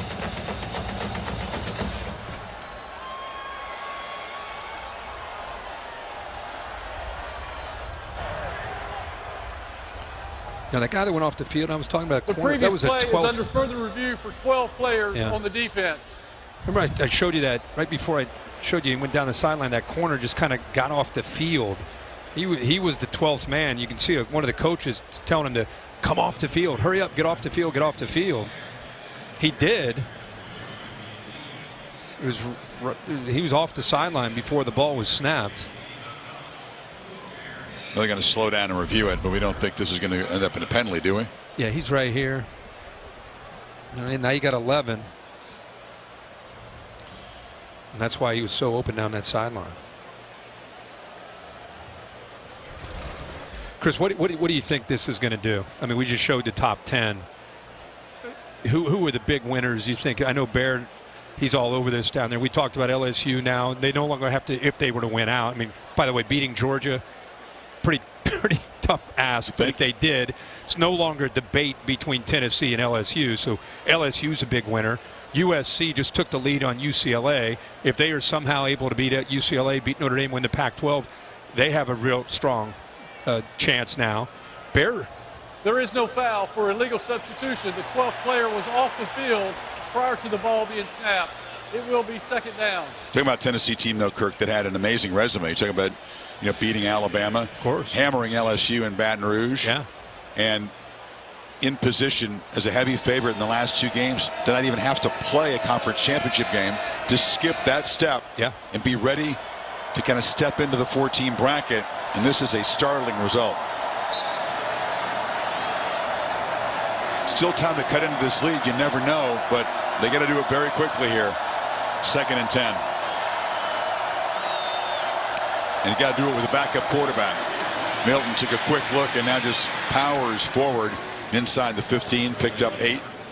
3rd down. Yeah, and obviously South Carolina they just want to kind of put a shell to this defense, keep everything in front. They're going to give up yards, they're going to give up plays, and they just want to keep the ball inbounds. Willing to give up some yards, even some points, as long as that clock keeps moving. Sampson tackled near the marker. It's going to be 4th down, though. They stop him short, and they're playing quickly here. 4th and 1. Got to convert this, and they don't. Flying in there was Jordan Burch. Gamecocks defense rises up and gets closer to this big upset. They hurried that play. They did.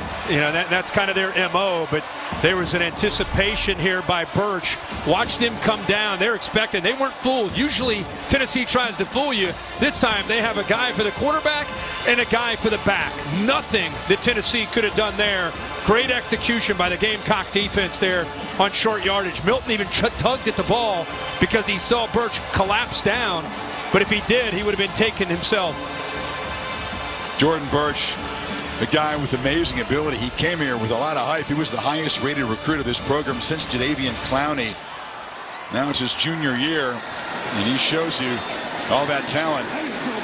So now it's just Mr. Bell trying to power forward. Look at it, pushing and shoving. The helmet comes off of Wesley Walker as he made the tackle there.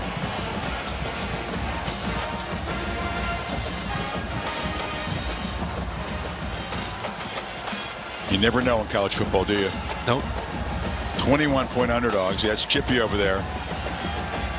Haddon's been chirping. Has been chirping all night. Down 25 in the 4th quarter. Probably not the best time to be getting involved in that. He's been out with a hamstring injury, returning this week. But this is a sobering and embarrassing night, frankly, for this Volunteer defense. Yeah. And a great night for Rattler, Marcus Satterfield and company. And Shane Beamer is trying to build a program here, and wins like this, you can already picture his post-game interview with Holly. His kids are going to be with him. It's going to be emotional. I mean, this is a landmark win for Shane Beamer and for the Gamecocks from a recruiting standpoint. You can imagine all the recruits that are here. They got Clemson coming up next week on the road in Death Valley. He's trying to create some momentum here, and he's doing it. And a win like this justifies the vision that he has for this program. And there's Frank Beamer, of course, the legendary coach that you and I had a chance to visit with he and his entire family on the bus. They're heading down to give him a big hug. Rattler lofts it out of bounds. Yeah, Frank alternates between going to Virginia Tech games and going to Shane's games here. Your point's a great one. I mean, this is a program that always seems to be fighting uphill in the SEC East, whether it's Georgia, Florida, Tennessee, over the years. I was here, I think as you were in 2010 when they beat number 1 Alabama. Yeah. And that was Marcus Lattimore and Alshon Jeffrey, and they got a huge win. That still stands out, but there have not been many days like that or nights like this for South Carolina in recent decades. And Steve Spurrier had them rolling, years ago, but you think about the SEC East, and it wasn't what it is now. Kirby Smart wasn't in the SEC East. Florida wasn't Florida back then, and this is tough sledding right now to be in the SEC East, to deal with Clemson within your state, North Carolina and Mack Brown. So, this is a big win. It's not just you knock off number 5 Tennessee. It's you really help yourself for what you're trying to do here. They've had a pretty good record against top 5 opponents. Very few programs that had more top 5 wins in the last 15 years in South Carolina. Typically, this has been a highly ranked Georgia team. But this is a team that had a 4-game winning streak.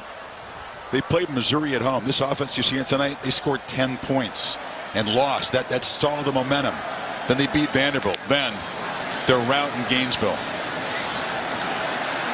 Rattler on the run just slides down. They could not have come into this game with less momentum, which is what makes this performance tonight so impressive, so unexpected.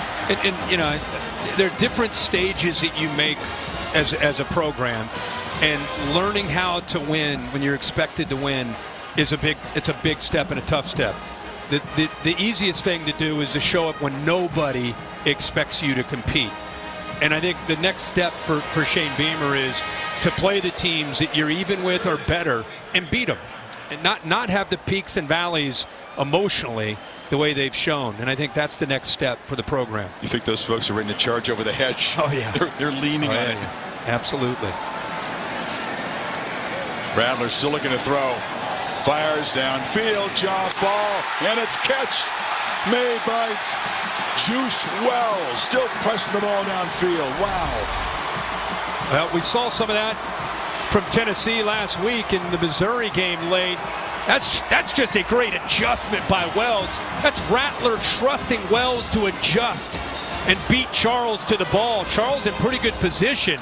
That's called high pointing the ball at 6'1", 207, and the concentration to hold on to that football before it can hit the ground. Antoine Juice Wells, 11 catches, 177. Rattler's over 400 now. 414 passing. Night of his life.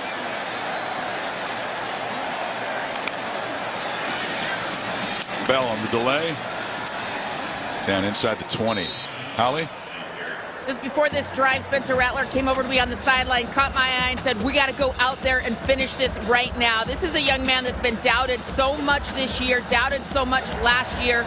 And for him to have this confidence in himself, he had a meeting with Shane Beamer 2 days ago. Shane said, after that performance at Florida, I just wanted to make sure we didn't let one bad performance define the kind of team that we are. He said Spencer was dialed in. He was focused. I had a great meeting with him. I loved what he had to say, and I've seen it tonight. Spencer Rattler is absolutely believing in himself, and the guys around him are feeding off of it right now. That's a great point. You cannot respond better than he has. He was frustrated with himself and with his teammates last week. Bell tackled, and he was not made available. We couldn't speak to Rattler. They wanted to sort of keep him away, let him cool down, let him focus on the game. Well, he's an emotional guy. I mean, we've even seen that tonight. That's part of his competitive spirit. But we talked a lot about him, talked a lot about Wells and Bell and Joyner.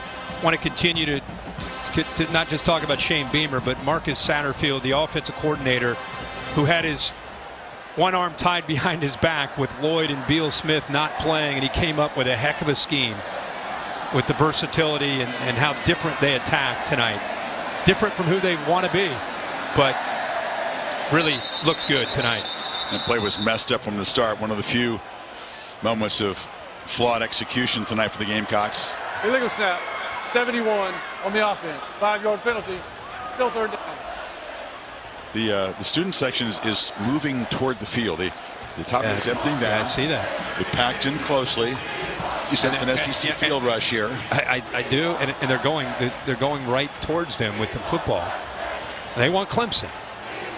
That's going to be, all of a sudden, that becomes a heck of a game. Did you think a few hours ago they'd be chanting, we want Clemson, and you'd think, hey, they got a real chance to win?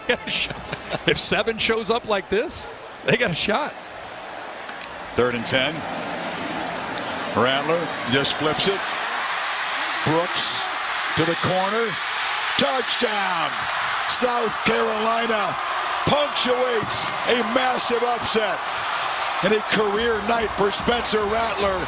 Touchdown number 6. They have exhausted the fireworks supply. Done. Shot everything they had.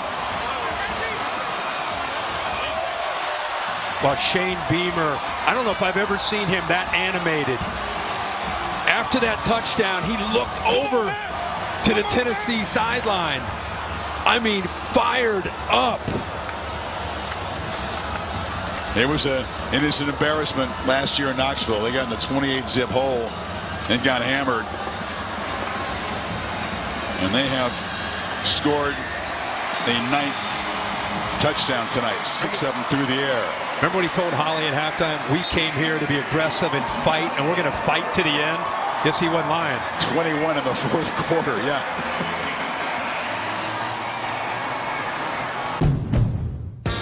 At Honda, we know you have to drive through the mud if you want to reach the rainbow. Brave the desert before you find the oasis.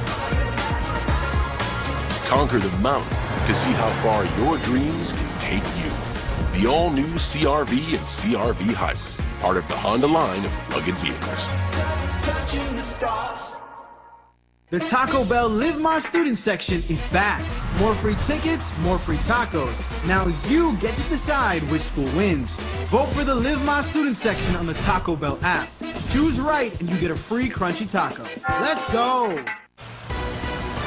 What a night in Willie B, as they call it here. Goodyear providing aerial coverage, celebrating the challenge of road games everywhere. Are you ready for the road? Goodyear, more driven. All smiles for Spencer Rattler. USC record 6 touchdown passes, 30 of 37. There was a couple of drops in there, if you want to be real, for 438. He played 7 SEC games coming in here, Kurt. He had scored a total of 18 touchdowns. He had half that many tonight, 9 touchdowns against Tennessee. It's just one of those days in college football, punctuated tonight in Columbia, South Carolina. We should have known. I saw this afternoon. Yeah. We should have known. I tried to tell you it was going to happen. I tried to tell you. Well, Holiday, you know, I'll be honest, most of you watching this, when it was 35-31, Rattler's lead was cut down to 4. You thought Tennessee would come back and win. Not the way he was. No. I mean, Rattler's been the story tonight. He's had a lot of different weapons. Most notably, Wells has had a big night. How about the way Josh Vann stepped up? You know, a little bit of everything. Juju McDowell out of the backfield, but this guy was in his zone. I mean, making throws like this, you know, at times almost looking like he was at a practice or just at a scrimmage. He was so comfortable and it just with ease out there throwing the football with such accuracy. 30 of 37. Milton pulls it down and just uses that arm strength to launch it way downfield. Squirrel White got behind the defense, and he makes the catch down at the 11-yard line. There's the big arm. Wow. He threw that from his own 23-yard line to about the 15. Those ones you watch, so you can't believe what you're seeing, as that was heaved down there. 65, 68 yards in the air. Not bad. Milton stands in there and delivers a fastball to Tillman. And Frank wiping some tears out of his eyes. I mean, look, it's tough being a dad to a coach. And Shane grew up with Frank operating at Virginia Tech, knowing everything that goes into this profession, knowing how tough it is. It's so much easier for him to be a coach himself and go through these highs and lows, even though it's hard. But to watch your son, I mean, it's probably hard for Shane when he would watch his dad, but now you're watching your son. Milton over the hedge in the end zone. There's a couple of flags down back in the offensive pit area. You talked about Shane Beamer after that last South Carolina touchdown, looking across the field at the Tennessee sideline and showing a lot of aggression. It'll be interesting to see the handshake between he and Josh Heupel after this game. Number 58 on the offense. 10-yard penalty from the previous spot. Replay, second down. Concern is that Darius Rush, on senior night, playing his last game, Williams-Brice is being looked at by athletic training staff. This is good news as they help him up. He's a really impressive guy. We talked to him. Comes from a tiny high school, C.E. Murray High School. There were 74 in his graduating class. He's a third-generation Gamecock. This is his dream school. He's living his dream. And this is a tremendous, tremendous punctuation for all the seniors who've been through so much, as he pointed out. So many downs, a few ups, but to go out this way on senior night, incredible. Yeah, it is incredible. And then he's a part of the trio of corners with Dio and himself and Cam Smith. Gives them hope, when they get into games like this. It'll be a good matchup next week with those Clemson receivers. It'll be a lot to come down from for this team. Yeah, it will. One good thing to get you back down is a rivalry game on the road. That one gets chippy, too. That one gets nasty. Does the Palmetto Bowl. Milton just spins it, but he's fired up, getting a chance to play, and that was about 10 feet over Tillman's head. 3rd and 20.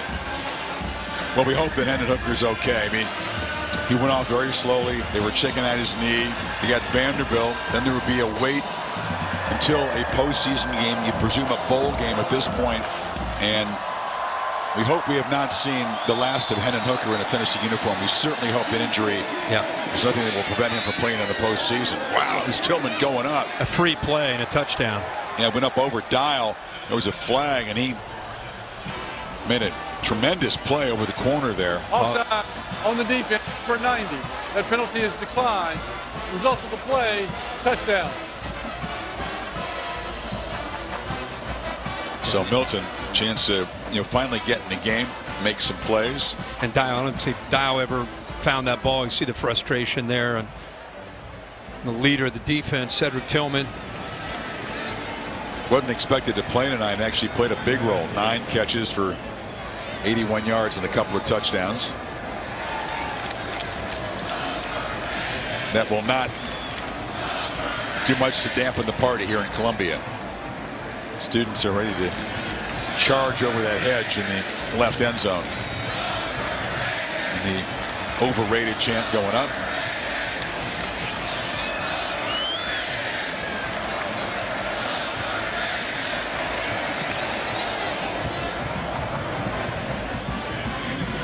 Back to the injury we talked about with Hendon Hooker, was kind of a non-contact injury, which is an awkward play. A lot of times guys will hurt their knee without any contact, sort of in the open field. He kind of twisted it, got the cleat kind of caught up in the turf as he made the cut, and went down, fumbled the ball. There was a whistle, so it was not a scoop and score. But you could see the hug with Milton and a very slow, painful walk to the dressing room. He's a class guy. Class guy, magical year that he had in Tennessee this year. I mean, they have been one of these stories this year as a program, and what Josh Heupel's done in just his second year in Knoxville. Our sports injury analyst Marty Jaramillo joining us throughout the season. Marty, what did you see in that replay? What would the trainers and doctors be looking at for Hooker and trying to assess what happened in that play? Yeah, we saw in the video that his left cleat got caught and his knee angled inwards, also known as a valgus stress. So just based on the video, he's vulnerable for potential ligament injury. So that's what they're going to be looking for, just really testing all the various ligaments involved and begin to do further diagnostics, including MRIs, X-rays, etc. It's the kind of thing, if it's a strain and not a tear, that they begin to think about the rehab that takes weeks instead of months, potentially? That's correct. Obviously the goal is to have a minor injury and just a short amount of time off. But they'll know almost immediately, because the best time to evaluate these type of injuries are within the first hour of the actual injury. But these 70%, this is an interesting fact, 70% of all major knee injuries, which include ACL, are non-contact. We've seen that, unfortunately, so often in college football. Some of the top receivers in the sport, Jameson Williams, John Metzie, remember Devontae Smith, these non-contact knee injuries kind of late in the season. It's absolutely, it's hard to watch. As a player, you can't be thinking about it. You just go out there, you play, you compete, and you understand that's part of the game. Hopefully Hooker will be okay. We'll all be thinking about him, and this place is about to go crazy. If there's anything to stay tuned for, it will be the handshake at the end of the game here between the two head coaches.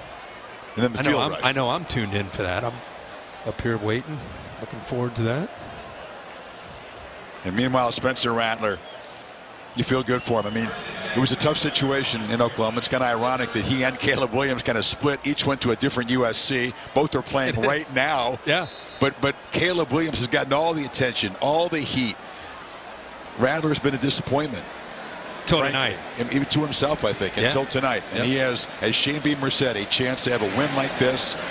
The all-time throwing night for a South Carolina quarterback with 6 touchdowns. If he followed this performance up with somehow winning next week in Death Valley, just that alone, he'll be remembered for this year, and this team will be remembered for this year. Of course, this gets them to 7 wins. They're already bowl eligible. You begin to start thinking about upgrading your bowl situation. Boy, is the playoff ranking show going to be interesting. Home stretch we come 2 weeks to go. No, I mean, I don't need to be on it. I'm just excited to see what they come up with. This could be fun. Victory formation and a night that Gamecock fans have waited a long time for and will savor forever.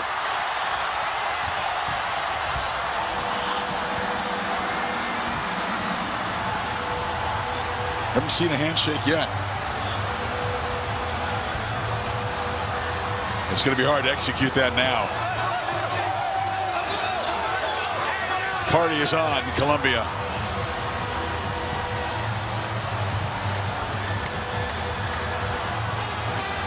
Heupel and Beamer did not come together. Josh just being escorted off of this field and away from this party.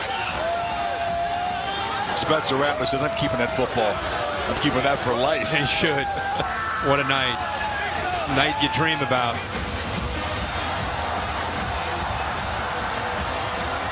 You dream about it, but you can never, ever have seen this coming. College football in its infinite beauty. You're embarrassed in Gainesville a week ago. You're triumphant a week later at home. Holly? Coach, you told your team this week that you didn't want last week to define the kind of team they were. How were they so resilient tonight in getting this upset? We got a resilient bunch. I love these kids. They work their butt off. And no matter what happens every Saturday, they come back to work every Sunday and have like a better week of practice than what they had the week before. I'm so happy for them, so happy for our seniors. I mean, I've been telling people we got a good football team, and we sure as hell showed it tonight. You guys had so many players out injured. How did your group show that creativity on offense to carry on? Spencer Rattler, all the guys showing up.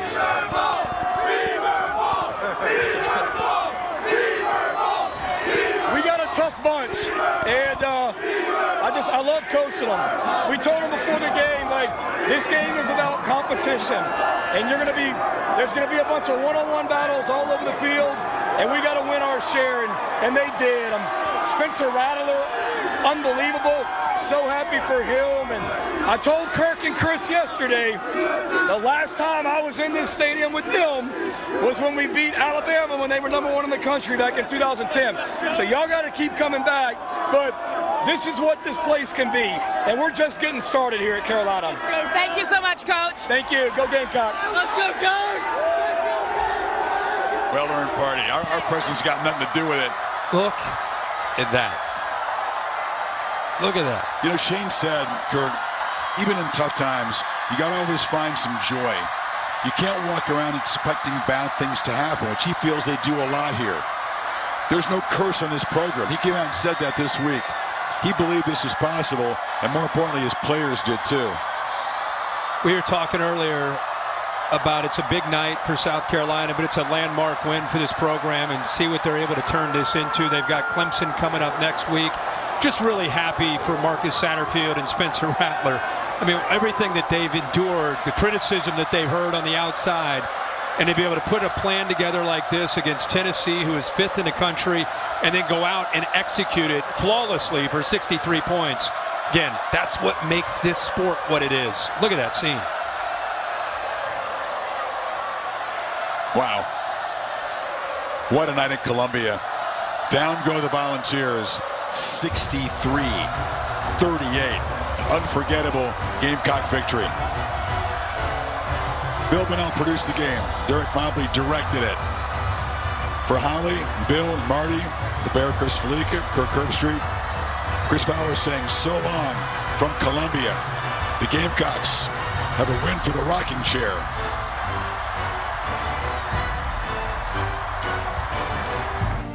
ESPN thanks you for watching this presentation of the Southeastern Conference.